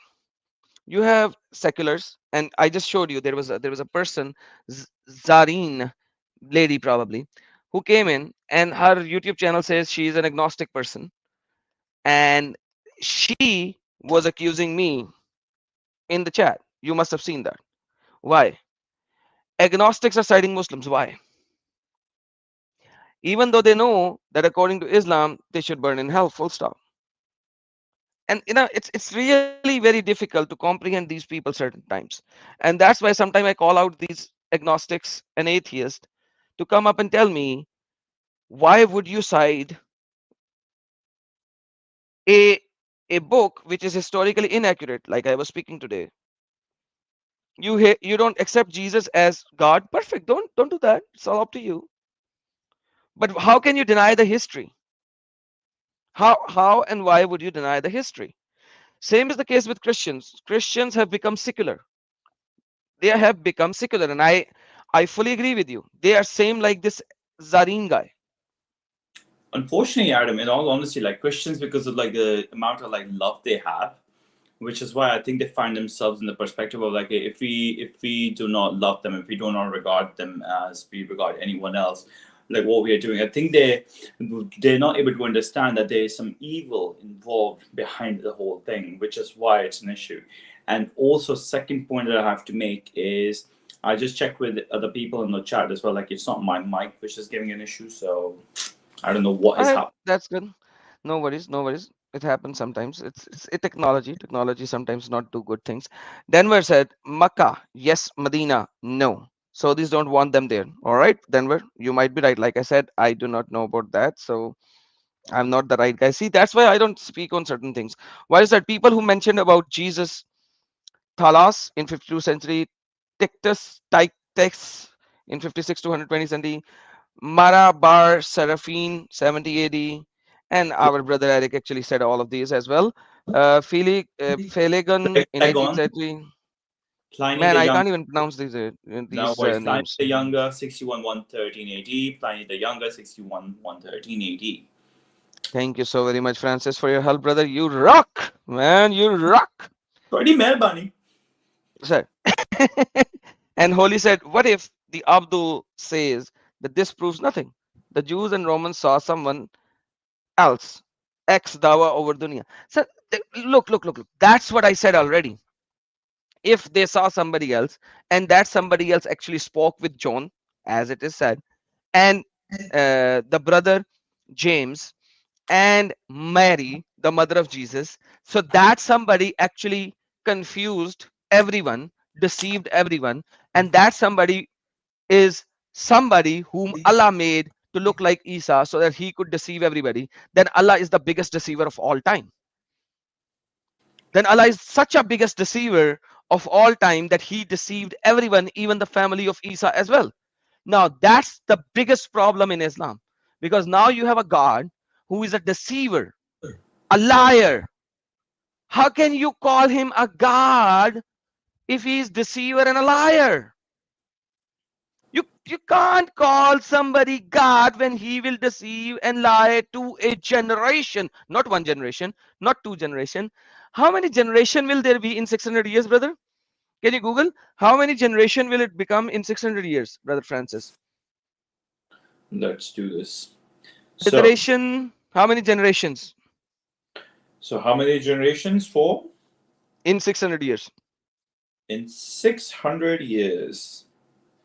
Righty. And the answer is 20 generations. 20 generations. So he was such a But big deceiver. but you would have a lot more generations if you take it back a lot more years. So it depends. Yeah, but like 600 generation, because between that time and Muhammad time is 600 years. So from the 1st century to the 7th century, it is 600 years, which is approximately 20 generations. So Allah confused everyone who died. Jesus was on the cross and he was crucified for 20 generations of everyone, and they died believing that. They died believing a false ideology because Allah deceived all of them. That's the reality.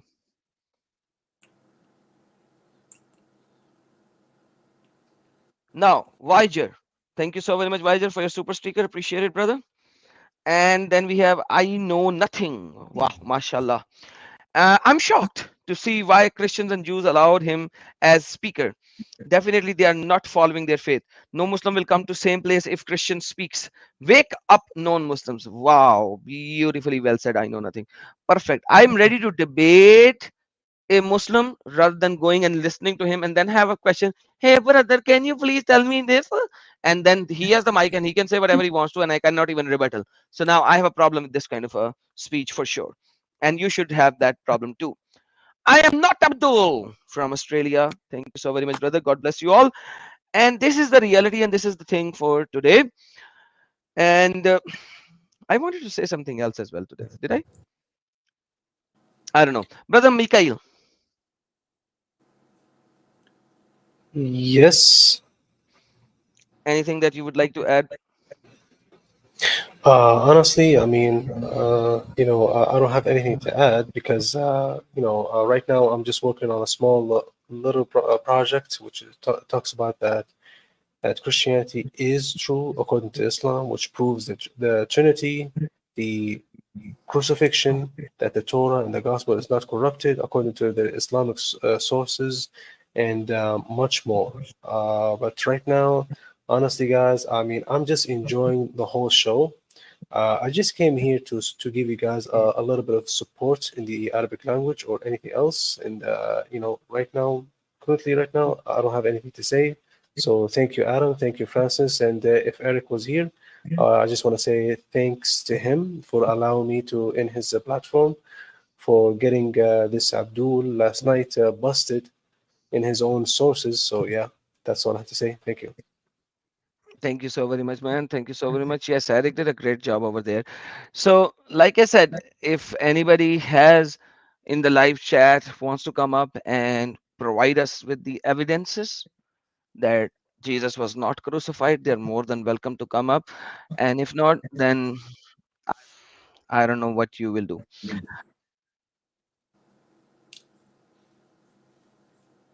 But this Sabeel guy, unbelievable. It's unbelievable. Because then he goes into a very important subject after this. He goes into a very, very different subject. Because then he goes, like after this, he goes directly into Torah. And that's where things goes very different. Because he doesn't even know what he's speaking about. And I want to bring up that as well.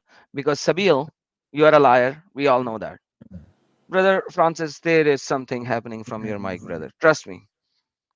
Nope, it's Yes. not my mic. Everybody has said. Mikhail is mute already, so something is happening on your mic, brother. Yes, I'm sorry, but there is something happening there.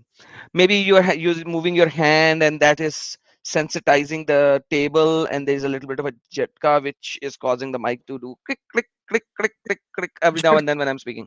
My hands are here. No jhatka. Oh, no jetka? Okay. All right. I'm sorry, brother. But yeah. Let me just cover the screen. I don't know who that guy is. Rory. Hello, everyone. Hello, sir. Yeah, you guys doing a great job for exposing Islam, exposing the false prophet. I don't know if he existed or not, All but right, sir. you're doing a great job. And Adam, I'm sorry for my past behavior. All right, so you are the same, Rory. All right, brother. No worries. You take care, and God bless you, and you should have a nice time, brother. All right. God bless. I have no grudges against you. All right. So with that being said, let me go back to Hadrate Sabeel Ahmed Saab, who will definitely not show his face on this channel, but I'll show his face over here. So, Mr. Francis, you are more than welcome. Not Francis, Sabeel, you are more than welcome to come up and join us. Come on, Sabeel. Let's Come see on, what you can do. Sabeel, come on, Sabeel. We are rooting for you. Look at me. Give my cheerful down. Guys, can Yes. I add? I just want to say something to this guy, Sabeel. I used to know him a lot.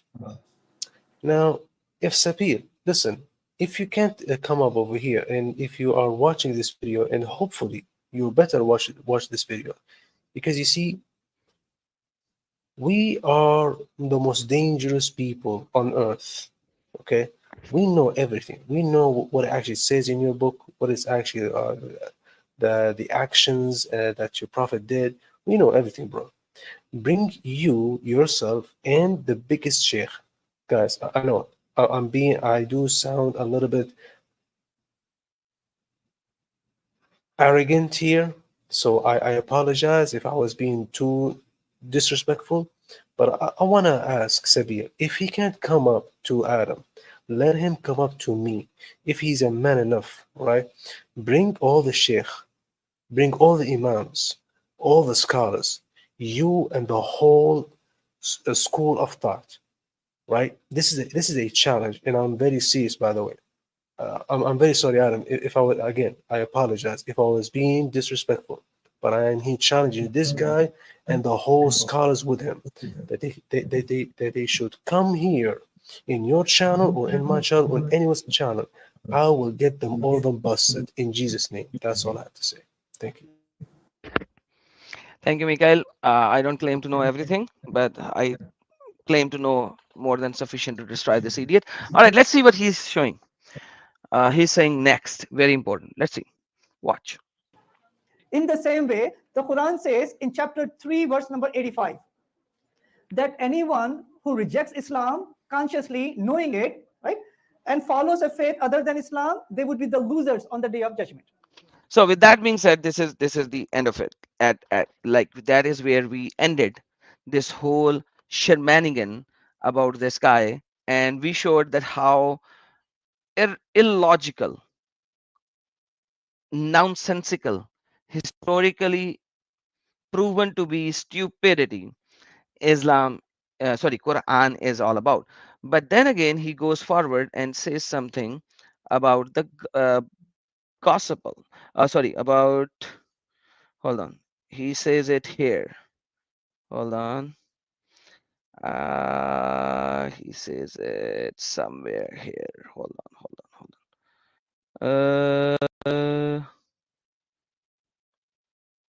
Okay, let me find it where it is. I forgot where it is. In the meantime, we have Fazal here. Let me just talk to Fazal. Francis, can you check Fazal is a Muslim or not? All right, Fazal, hello. Can you please tell if you're a Muslim or who are you or what are you? Yeah, I'm a Muslim. Yes. You're a Muslim. Could you give us some evidence of you being a Muslim? Could you read Durud Ibrahimi or something for us, please? Sorry? What Could should you I read have the said? Rude Ibrahimi, please, if you can? Ibrahimi? What do you mean by that? The Rude Ibrahimi, Ibrahimi that you read. Or you could read Atayatu Lillahi if you want to complete that. I mean, I'm a Muslim. Attahiyatul barakatuh salawatu tayyibatu lillahi assalamu alaikum. I know Muslim, right? No, we All right. need, right? So that's why we're All right. asking. That's fine. That's fine. That's fine. All right. Yes, Fazal. What do you want to say, brother? No, I just need to say because that I don't know that Mikael is ex-Muslim. He said he knows everything about Islam. He need to challenge, but I just need to know what he knows about Islam. That's all I need to know because what is No, wrong. you don't need to know that. You need to bring your scholar. You don't need to know what he knows and what he does not know. You need to bring your scholar to prove him wrong and his statement wrong. So he does not need to prove to you whether he is an ex-Muslim or not. He does not need to prove to you No, that no, he no, knows no. stuff, because if you do not know, then how can he prove it to you? So the point that he was making is he wants your scholar to debate him, not prove you anything. So can you bring your scholar, or do you claim yourself to be a scholar? No, I have some knowledge. Not a scholar, but I have enough knowledge. Okay, then That's bring what your scholar, and then he can talk with you. Now, if you are not a scholar and you are not a debater, then why are you here? yeah. I'm not a scholar, but I'm a debater. I can debate. That's what I You said. are a debater. Yeah. Perfect. Do you agree with Sabeel Ahmed Okay. that if a person in Africa dies Okay. and he does not know about Islam, Hmm. at the day of judgment, Allah is going to create a test specially for that guy, and if he answers correctly, Allah will going to send him to heaven, and if he does not answer correctly, Allah will send him to hell.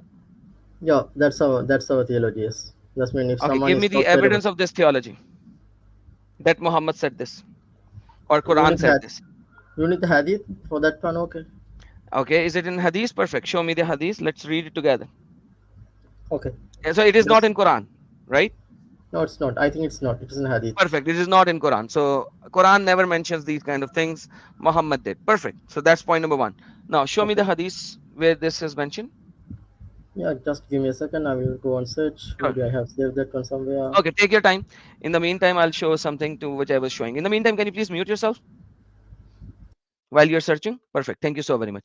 Let's bring this up, brothers. This is very important that I wanted to show. Check this out. In the Old Testament, so there is a thing about Trinity, and I will do that later. Not today because we worked on the historical evidences of Sabeel today. But check this out. This is what I could say. According to the Old Testament, Moses was asked this question by his people, what is the concept of God? And Moses, he mentioned the shama. Shama means the testimony of faith for the Jewish people. This is in the book of Deuteronomy, chapter 6, verse number 4. Moses, he said, "Hear, O Israel, the Lord our God is one." So every Okay. So now imagine he is disproving through the Shema. And he doesn't even know what Shema is. He said Shema is the testimony of God for the Jews. Really? Of course. Yeah, of course. Someone Really? one go. Yes. Okay. Fazal, I did not ask you. Can you please mute and search what you were searching so that I will finish and then you can refute me when you want to refute me? All right. So Sabeel does not know jack about this verse because he has never read this verse. He just read some articles and some basic left right Muslim apologetical stupidities because he has never read this, and I can prove that he has never read it. And Fazal was very impatient in saying this. So Fazal, what do you think about this Deuteronomy 6:4? So God is one. Shema. Okay, what do you know about this? Have you What read do you it? know? Have you read this? Have you studied this? Yeah, I have known. Yes, I have read that one. Shema. God is one. You Our have Lord is you one. have you have read this Shema? Yeah. Yes. Do you know what it says in Hebrew? Yeah, our Lord is one. The Do you know what it says in Hebrew? Ehad. Ehad is for one in Hebrew. That's what I know. Okay. I can. So basically you never read it, right? I have read that one, but everything is not in my head. Okay. The Okay, shama. let me show it to you. No worries. Let me show it to you. There you go. You were very keen in saying that. So, brother, read the Hebrew which is written in translineation, or do you want me to read it? You can read it. Yeah. Sama Yisrael, Yahweh Elohinu, Yahweh Ahad. Does that say that? Okay. So, can you please tell me if Elohinu is noun? Elohim means God. Elohim means plural. I said, okay. Elohim is plural. Yeah. Perfect. So Allah is plural. Yeah, Elohim is a plural of So majesty. Allah is plural. It's a plural of majesty. Okay. No, there's nothing called plural of majesty in the old Hebrew. Okay. How about if I show you Michael Brown telling there's a majesty in plural? I don't care about Michael Brown at this moment. Okay. There is nothing called majesty of plural in old Hebrew. Can you show Okay. me? Can you Okay. show me a 1st century, 2nd century, 3rd century, 4th century text which can say this is majesty of whatever? Yeah, I from the Bible I can see because No, brother, yeah, show me yeah, that, a 1st yeah, century text that can prove your theory that Elohim is for majesty of plurality. yeah. From the Bible I can show because from the Bible we can see Moses has been called Elohim. Brother, hold on. Let me Yo, go back there. yeah, I know so where Moses was called Elohim, but then Moses had an apostle as well. So now that's not the point. That oh, is, you are taking what I'm saying is, okay, show me here it is majesty of Elohim, majesty of plural, because it is actually saying he is ahad, which is unification. So he's uniting more than no, one into one. Ehad means not unification. Ehad can be used in many ways. This is the case. First you have to listen to Okay, me. Then brother, you have listen to me. So can okay. ahad be used as unification? It can be used as unification. Okay, so Also, it can be used. Perfect. End of discussion. So you have plural, and then you have something which will be used or can be used. Let's take your example as unification. So mm, you have plurality and you have unification. mm. So that's one is pure based on the context. As an example, when So you go this to is the Ehad, context. So here the context is, okay, here, O Israel, suno, listen, mm, O Israel, mm, mm, your God plural, your mm, Elohim plural, mm, mm. is name is Yahweh, is one, is Yeah, unified into one. yeah, you didn't answer. You know, Jesus has been called Elohim. Mashiach has been called Elohim. That's mean you are telling now Jesus is plural. Jesus is multi-person. Do you need to Yes, show me that? yes, No, yes. Jesus is God, man. oh, He is Jesus God, is man. He is okay. God, That's man. He is man. He is God as well. So now, listen to me. For okay. Okay. don't go, Fazal. Don't go left, right. Don't go 10 different verses. I don't want. First, you said context. So do you Mm, agree that based on the context of this particular mm. shama, it is plural and then unified into one? No, that's what I'm telling. First let me speak, then you refute me, okay? Otherwise, you're talking something else. So when I say ihad, that is mean it can mean plural, it can mean unification, or it can be mean complete one. As an example, ihad is used in many places. One place it is used, husband and wife become one. So in the context, we know husband and wife. The same way, also in some place it is used one cow. It says if you do a sin, you have to sacrifice one animal. So for that one also ihad is used. So here no one can argue ihad mean multi-person animal. No, it's a single one animal. So go to the context. From the context, if you find two, then it is talking about plural. If you find one, it is talking about singular. That Okay, is the listen context. very So carefully. here, In so the Old here it is Testament, okay. what should I do?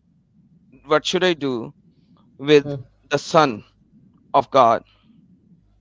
Son of God. David has been son of God. All the Yeah, but like Israelites are son when of God. God is saying when Hmm. oh my goodness, okay. Okay. But when God is saying Okay. that who is his son, how will you prove that it's his normal people? that is a metaphoric language. When God is son, Metaphorical language. Okay, so yeah. basically what is going to happen is that you are going to create your own interpretation of everything, right? No, because if you say you have to be Okay, consistent. perfect. If some, Show me one single exegesis of mm, this verse by any, and right now I'm not going to say Jewish scholar, first I'm going to say Christian scholar. Show mm, me any exegesis of a okay. Christian scholar for this one. Yeah. First of all, and this is what I'm telling. Okay, Adam. Okay. So No, no, no. you have When to I requested you something, can you please do that and say no, there is no. Either say there is none that you can show, and then go forward, or say something about this. What I just told you this. I asked you something. Did I not? no. First of all, the from the Bible itself we can know certain things. So if you are consistent, the Son of God, Jesus has been Son of God. No, David I'm has not been. talking about Son of God. Jesus being Son of God is not a divine title. Son of Man is Okay. the divine title. You are so stupid, and I'm sorry to use that word. I don't use Okay. that word with everyone. You are so Okay. stupid that you do not know that Son Okay. of God is not the divine title in the New Testament. The Okay. Son Okay. of Man is the divine title. If you Oh, look at the New Testament, when Jews picked up the stones and started attacking Jesus, mm, he claimed himself to be Son of God. So not sorry, Son of Man. So mm, the divine title in the New Testament is Son of Man, which comes all the way from Daniel chapter number 7. And mm, that is why I said, that is exactly why I asked you, who is the divine Son? Can you give me the answer? In the Old Testament of mm, Daniel chapter number 7, who is the mm. divine Son? That's what you're asking. The Son of Man. It's not a divine Son. Okay, he's something who is given authority, power, and kingdom. Okay, Son of Man. I know Son of Man. Okay. So every single Jew, Uh, every uh, single Jew okay. in the history Okay. claims him to be God, and every No. single Christian who claims him to be God, No. yet you are saying that he is not. Yeah. First of all, let me answer that one. Okay. Son of Man is calling for the Messiah. He is never divine. Okay. No, you are still Okay. wrong. Okay. Let me show you Let me evidence. prove it to you. Let me prove it to you. Okay. First Messiah, evidence. there are so Okay. many Messiahs in the Old Testament, but the Okay. King Messiah is only one who is God. So show me the Mm, King Messiah of Daniel chapter number 7. Show me any mm, interpretation that mm, you actually accept and believe in from the mm, Jewish, and mm. show me that it is not the King Messiah. Okay. That's what I'm going to do. So Perfect. Jesus is okay. Show Okay. me. Okay. Let me speak 3 minutes without Brother, interruption. show me. No, not speak. Show me and then speak. Okay. So in the Jewish context, okay, not only Jesus is the Messiah. Brother, brother, don't tell me Okay. this. Okay. This is Rashi's commentary, and let's see King Messiah. Okay. He never mentioned he is a God. How can he God when he is given something? Okay, What? I will talk to you later on that one. I'm not here telling you about this thing. Oh, Now, hey, who is the King Messiah? King Messiah is the Messiah. Okay, that's we also Okay, believe. so there are Messiahs and there are King Messiah, right? Not King Messiah. There's a the Messiah. The Messiah is this particular one. That is Jesus. The Okay. Messiah. Okay. This Okay. is the verse of Daniel chapter number 7 and the commentary of the Rashi, which is a Jewish Rashi commentator. This is Okay. Chabad.com. I saw Okay. the vision of the night, and behold, with the clouds of the heaven, one like a man, son of a man, was Okay. coming, and he came up to the Ancient of Days and was brought to him. One like a man was coming. That is the King Messiah, Yeah, I know. Yes. who will be judging everyone, the kingdom, the dominion, and the glory. And He was all the people of the nations and the tongues shall serve him. he was given. If something is given, God cannot be given Hey, something. listen, God, listen. That's wait. Hello. Given. Irrespective. Don't go everywhere else. Don't jump like a frog. Jesus, he was given. Given irrespective. What is the Jewish interpretation is saying? Okay, this is the guess. Mashiach is not a divine title at all. I can show you scholars like Hey, listen, Fazal. I okay. already told you this, that Messiah is not a divine title. King Messiah is. King Mashiach is not divine title. That's what I'm telling. Okay. King Mashiach is Show not divine me title. that King Messiah is not a divine title. First of all, okay, if you say King Mashiach is a divine title, you are the one need to show the evidence that means divine title. I will. I will. Okay, show me. We are I will. divine. Okay. So if I show you that it is the divine title, what will you do? I will accept whatever you say. Okay. Perfect.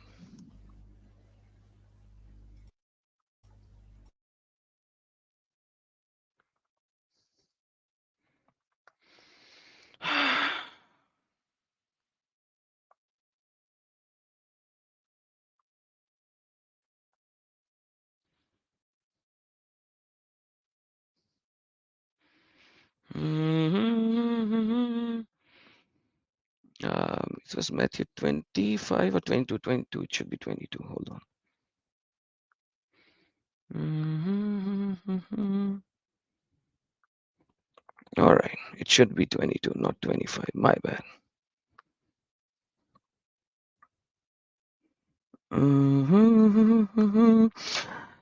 There you go. Read it. You want me to zoom it? You can read it. What's for? There you go. No, you read it. You read it. What is the? Yeah. Read. The Lord said to my Lord, sit at my right hand. I will put my enemies under my feet. Okay. Read it from the verse number 41 in the screen. Okay. While Pharisees were gathered together, Jesus asked them, "What do you think about the Mashiach? Whose son Sorry. is he?" What do you Who? think about the? What do you think about the Mashiach? Hey, you can read it, Adam. Ah, perfect.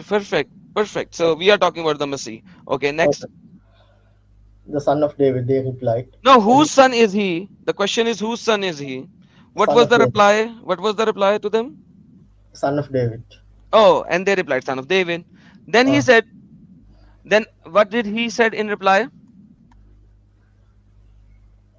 For he said, how is then David, speaking by the Spirit, calls him Lord? For he says, that's a psalm, reference psalm. Lord said to my Lord, sit at my right hand.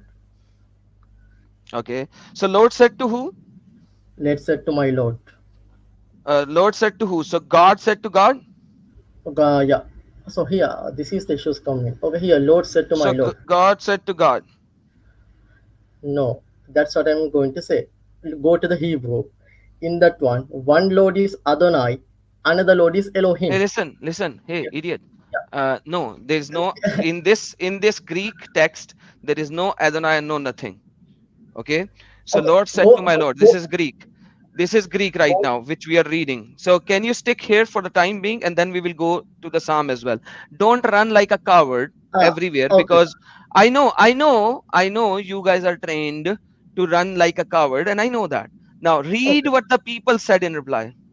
Okay, so here let's go to the Read what the Pharisees, who knows their Hebrew text, who are speaking with the person over here in Greek or Hebrew or whatever language, does not matter. What did they reply? Read. If then David's called him Lord, how can he be his son?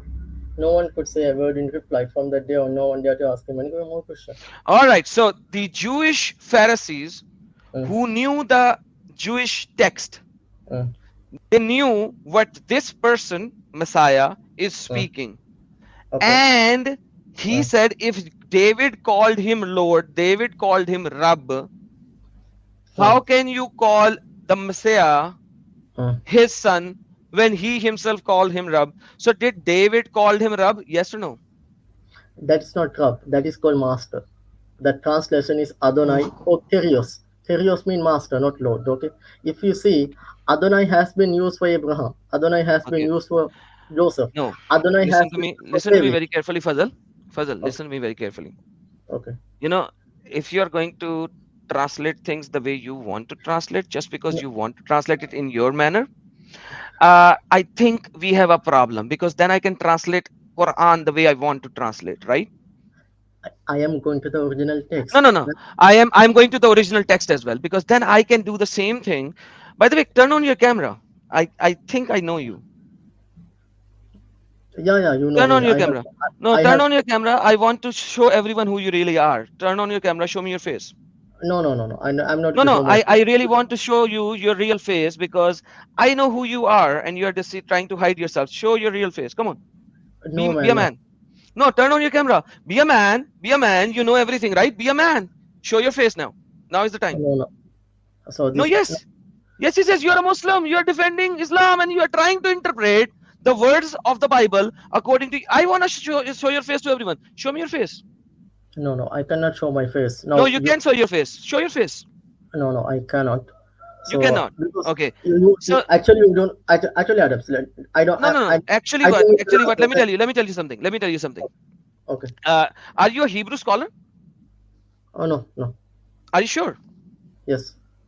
100%. Yes. Okay. Are you a Greek scholar? No. Okay. Are you sure that you are not even a Greek scholar? No. Okay. So can I rely on the translations of the Greek and the Hebrew Sorry. that has been done for people like you and me? I did not get you. What? So can I rely on the translations of the Greek and Hebrew that the people has done for us? Because you are not a Greek scholar, you are not a Hebrew scholar. Yeah. The translation, Lord. Listen, brother, I asked you a simple question. Is this difficult question that you want to make a pretzel show about it? So I asked you a simple question that you are not a Greek scholar, you are not a Hebrew scholar. You claim that you are not. Now I'm asking you a simple question. Can I rely on the translations that has been done by the Greek scholars and the Hebrew scholars? You can rely on that one, but Lord Perfect. has. So now listen. Don't say Lord this and Lord that. Now this is Psalm 110 that you were referring to. Here the same translation that I'm using is saying Lord said to my Lord, and the same translation over there. And the Jews who knows the Hebrew, they don't need to be a Hebrew scholar to know Hebrew. They were speaking Hebrew. They even stopped saying anything. Yet you, 2000 years later, who does not know Greek, who does not know Hebrew, are telling me something different. No, this is the scholars say the same thing. No one. Brother, I don't. Hey, I don't care. Okay. I have the scholar translation. Should I not rely on the translation that I have in front of me? Okay, so then you have to be consistent. The Lord, even the Satan has been called Lord. Then Yeah, so what? Lord means Rab. He is the Rab of the world. I agree. Okay, then Satan is the Rab. So Okay, yes, Satan is the Rab of this world. We know that. Okay. So this is not a problem. Just like Allah is the Rab of this world, who is Satan, is just like that. We know that Allah is the Rab of the world. Hence, he is Satan. We know that. So Allah is a Satan. I know that. So the problem here is you cannot just translate the things the way you want to. Okay, now so many people, so many times, slave masters has been called Lord. So brother, that's not the point. That's here you go. You were talking to Moses. You're talking about Moses. Let's go to Moses now. Same translation. Look. That's where you wanted to go. He will speak to the people for you, and it will be as if he were your mouth, and as if you were God to him. It does not say master. It does say God. You can call it God. You can call it Lord. God, synonym words. So now, problem is this: you are trying to interpret the words out of context. It's your problem, not mine. And the second problem is, you are not a Jewish scholar, you are not a Hebrew scholar, you are not a Greek scholar, but you are trying to go left, right, and center. So, like, let me just tell you something. Let me just tell you another beautiful thing. In the Quran, Allah called everyone to worship Jesus. There you go.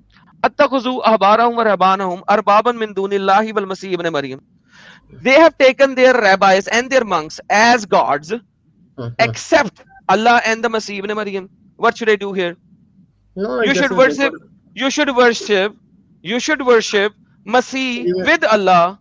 No, it doesn't say that. Go to translation. It says that. No, why should I go to translation? It says that it's in Arabic. I know Arabic. Attakhuzu ahbarahum wa rahbanahum arbaba min dunillahi wal Masih ibn Maryam. Attakhuzu, they have taken ahbarahum, their rabbis, wa rahbanahum, and their monks, arbaban, as lords, min dunillah, instead of Allah, wal Masih ibn Maryam, and Masih ibn Maryam. No, it doesn't say that. Go to translation. I know the verse. Okay, I'll go to the translation, and the translation will say the same thing. There you go. Now you will going to worship Jesus, Isa wal Masih ibn Maryam. There you go. They have taken their scholars and their monks as lords beside Allah and the Messiah, son of Mary. Yes, they Beside, have taken. as lords beside Allah and the Messiah, son of Mary. That is telling they have taken the scholars, monks as lords beside Allah. Also, And the Messiah, son of Mary. he is telling they have taken the lords, scholars, monks, and the Messiah as Lord beside Allah. Hello, hey stupid idiot. This is your translation. You said go to the translation. The translation Okay. says they have taken their scholars and their monks as lords beside Allah and the Messiah, son of Mary. Give me the verse. Let me go to the No, translation. hello, it's already in front of you. How many? Why should I give it to you? You are such a big scholar of Hebrew and Greek and everything, and even Arabic. And when I'm showing you the translation and the Arabic, you are saying I should give you the verse. Why? I know the verse. Okay, let me go to the verse. So Okay. you know the verse. So, but like I'm showing it in front of you. You said go to a translation. I went to the Okay. translation. What should I do with the translation now? Okay. There are so many translations. Go to another translation. That No, is more why should clear. I go to another translation? I'm going to the Sahih International Translation. Tell me that Sahih International are stupid, idiot, demonic beings. This is the case. You are not inconsistent. You think I do not know Hebrew and Greek. Now you cannot convince me. Now No, you're going to blame me. Fazal. The You are not problem is you. consistent. I'm not saying that. You said that. You are So not you are consistent. going to change your topic now and say no. You know Greek and Hebrew. Are you going to change your previous verdict? It is let me speak. You should be consistent, man. When you say No, I that am very consistent. I am following your translation of your scholar now consistently. This is your scholar, not mine. Is it my scholar or your scholar? Say international. Is it a Muslim scholar or me translating this now?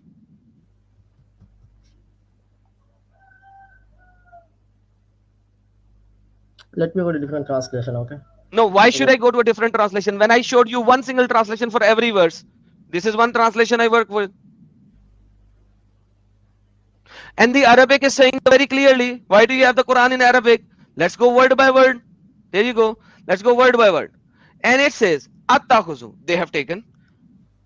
Ahbarahum, their rabbis, Warahbanahum, and their monks, Arbaban as lords, Min Dunillah, instead of Allah and the Messiah, Ibn Maryam, son of Mary. So even if you do word by word translation, Allah is saying that He is God with Messiah. What should I do with this verse? You are confusing me. It doesn't say that. That's why I had to go to different translation. That is more Brother, clear than. tell me the Arabic is wrong and the Sahih International Translation is wrong. Tell me. I don't say it is wrong. It is confusing. Go to a more clear It is translation. confusing. So confusing is the verse. It is clearly saying that. Listen, Arbab, after Arbab, what comes? Mindun instead. Allah and Masih has a waw in the middle, right? Does Allah and Masih has a waw in the middle? Faisal, why are you mute now? Hello, Faisal. Oh, sorry, Fazal. I'm going Does to Allah and Masih has a waw in the middle?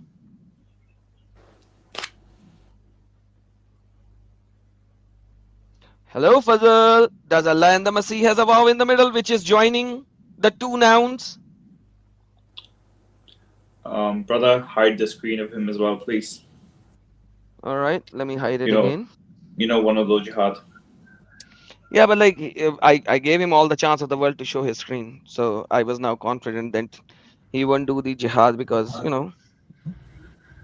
I showed him all the time of the world to show his camera on, turn on his camera, and I know who that guy is. Okay, good. No, you do not know me, man. You are something. Yeah, I do not know. I do not know. No, I do not know. Yeah, you're right. Yeah, I do not know. I don't know. I don't know you. No, but like I know the Quran right in front of you, which says Allah and the Messiah. What should I do with that? I saw you go to a different translation, which is not confusing. Brother, I am showing you the translation. Tell me that this translator is a stupid, idiot, demonic being. Say it.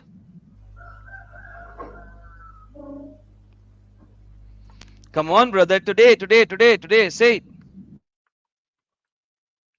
Say this translator is a stupid, demonic being. And I will go to a different translator. Hello. Hello.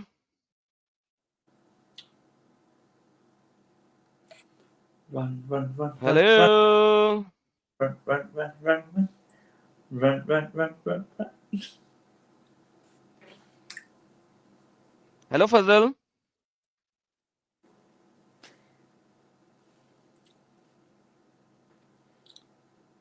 Fazal. Fazal, Fazal, Fazal, Fazal. Fazal, unmute yourself, baby. Baby. Mr. Fazal, unmute yourself.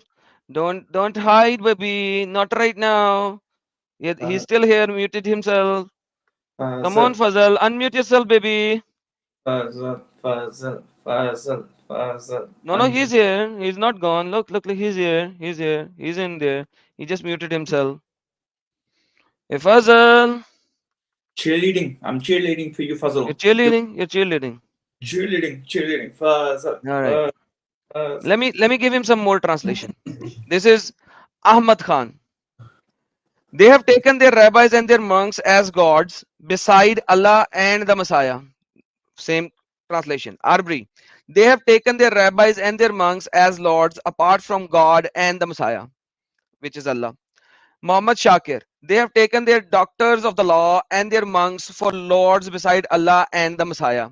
Sahih International. They have taken their scholars and monks as lord beside Allah and the Messiah, the son of Mary. So, Mr. Fazal, how many more translations do you want to see? You are still here.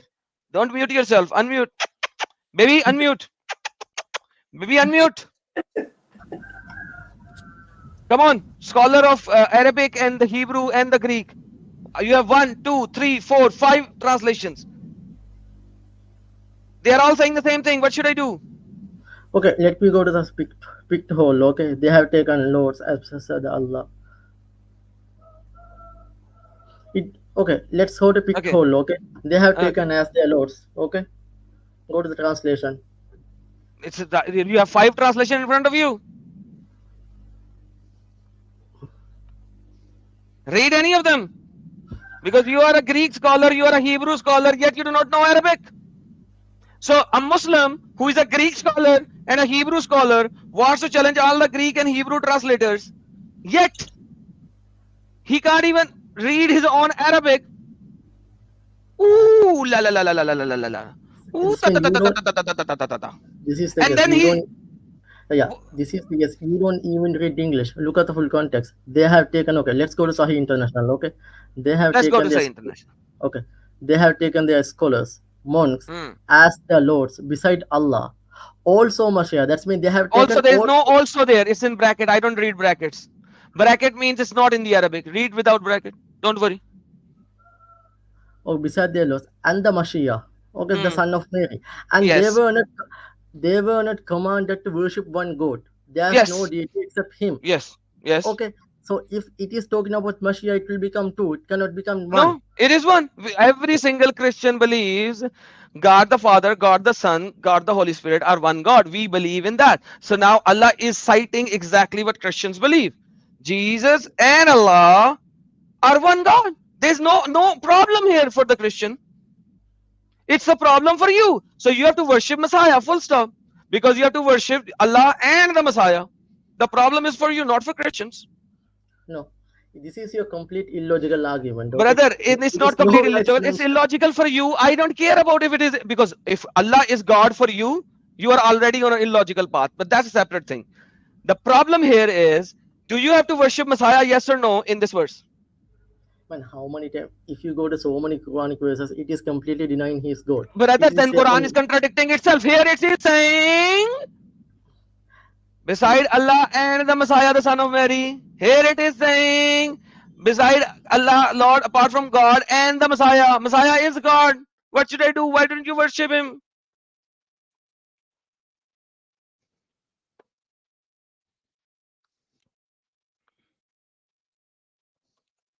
Hello, Abdul. So this is the case. You cannot go to the entire context. You are taking as a random. I am not taking it random. I am taking it not random. Look, let me give you another one. Check this out. Okay. Check Go this to out. the Check this go out. to the okay. I Go will to go the to tafsir. tafsir. Look, check this out. There you go. Sir. Chapter number 29, Surah of Spider. Chapter number 29. And do not argue with the people of Scripture, like me. I am the people of Scripture. I'm Christian. Allah said, do not argue with the people of Scripture, except in the way that is best. Okay, remember that. Except for those who commit injustice among them, and say, we believe in that which has been revealed to us and revealed to you, and our God and your God is one God, and we are submitting to him. Now, basically, you have to agree that my God, which is Messiah, which is also your God, which is Messiah, which is in your book, that Allah, you have to worship Allah and the Messiah. And then this context is in Surah Spider. It says your God and our God is one God. Perfect. Which is Messiah. Accept him as God. Okay. Worship him. Quran Okay. says that. This is completely mistranslation. Go to the tafsir. Everything will be clear. Okay. No. Did I? Okay. Perfect. So now we have to go to the tafsir, right? Hmm. Perfect. So when I asked you, when you were trying to misquote the Old Testament, I said, give me one Jewish interpreter of this verse. Did you give me that? That is the Old Testament. No. Yes, Old Testament was Jewish interpreter. I asked you to give me a Jewish interpreter. I showed you Chabad. You ran away from there, which is a Jewish interpreter. And I asked you the same thing. Can you give me one single Jewish scholar? And you did not comment. For the New Testament, I told you, give me one single Christian scholar. You did not give me. For the Old Testament, Deuteronomy 6:4, I said, show me one single Christian interpreter.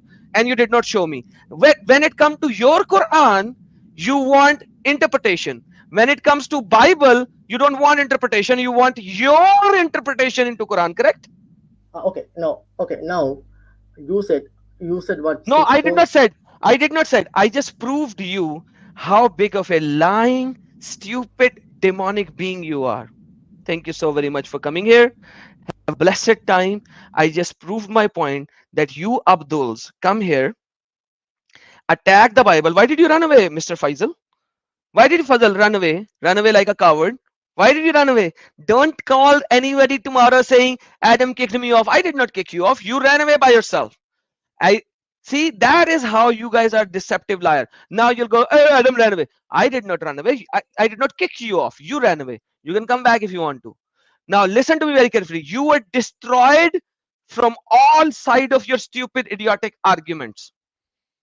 I showed you when Moses was called Elohim, the translators actually write God. You misinterpreted it. You said it is master. No. Moses was called God, that you will go to the Pharaoh who claimed to be God as God on him. Pharaoh who claimed to be God, God of the Bible said, Moses, I'm sending you as God to this false God. This is the power of my God. This is the power of my God. And Aaron will be your apostle, your prophet, in front of Pharaoh who claimed to be God. You ran away from there. I asked you to show me any single Christian scholar interpretation. You ran away. You said no. Then you claimed that you are going to translate by yourself. This is how easy to destroy you idiots. And then when your whole argument was destroyed, even from Quran, you ran away like a coward, because that is what you deserve. You deserve to run away because you know all of your arguments are destroyed. Yeah, baby. Adam Azawajal. Adam Azawajal. Adam Azawajal. You win, brother. You win. Agudin. All right. I'll read the super chats for you while you just keep bringing them up. Abu Ahruf said, Alan is just a shoplifter that pretends he robbed a bank. Alhamdulillah, beautifully said. Shokeen Kafir said, without lies, Islam as Kuffaru Akbar Allu Azim. I mean, Kuffaru Akbar. Min al Muslimin. Muslimin. Kuffaru Akbar. Oh, say it again. Say it again. Say it again. Kuffaru Akbar. Kuffaru Akbar. Kuffaru Akbar. Oh my God. Hey, what happened to Chris Claus? Chris Claus, are you here? Yes, you are Chris Claus. You changed the channel, your channel name. Chris, join in, man, for 2 minutes if you can. This is Chris Claus. So, guys, we have Chris Claus in our channel as well. His channel is Chris Claus. Now he changed the name. Probably, I don't know what happened. Why did he change the name? I saw a, yeah, he changed his name. So, Chris, come up, man, if you can, for 2 minutes. There you go. This is his channel, guys. Join his channel, Chris Claus. You can see him as One Way Apologetics. He's doing a lot of debates as well. He has done a lot of debates as well. He has a nice, beautiful channel where he is destroying the fake ideology as well. So if anybody wants to join him, you are more than welcome to join him. But he changed his name. Hey, he's here. Here. Hello, brother. What's up, brother? God bless. Salam al-Masih to both of you. Salam al-Masih, brother. Long time no see. And where have you been, my friend? I've been away a little bit. You may not know I've had little problems within my life. I'm going through a little recovery time right now. So I've been off for a couple of weeks. I'm still got another couple of weeks of recovery. But I will be back stronger than ever. Just keep praying that the Lord keeps blessing me and healing me quickly. Amen. Amen to that, brother. Thank you so very much, and God bless you, and may you get healed sooner than later in the name of our Lord Jesus Christ. Amen.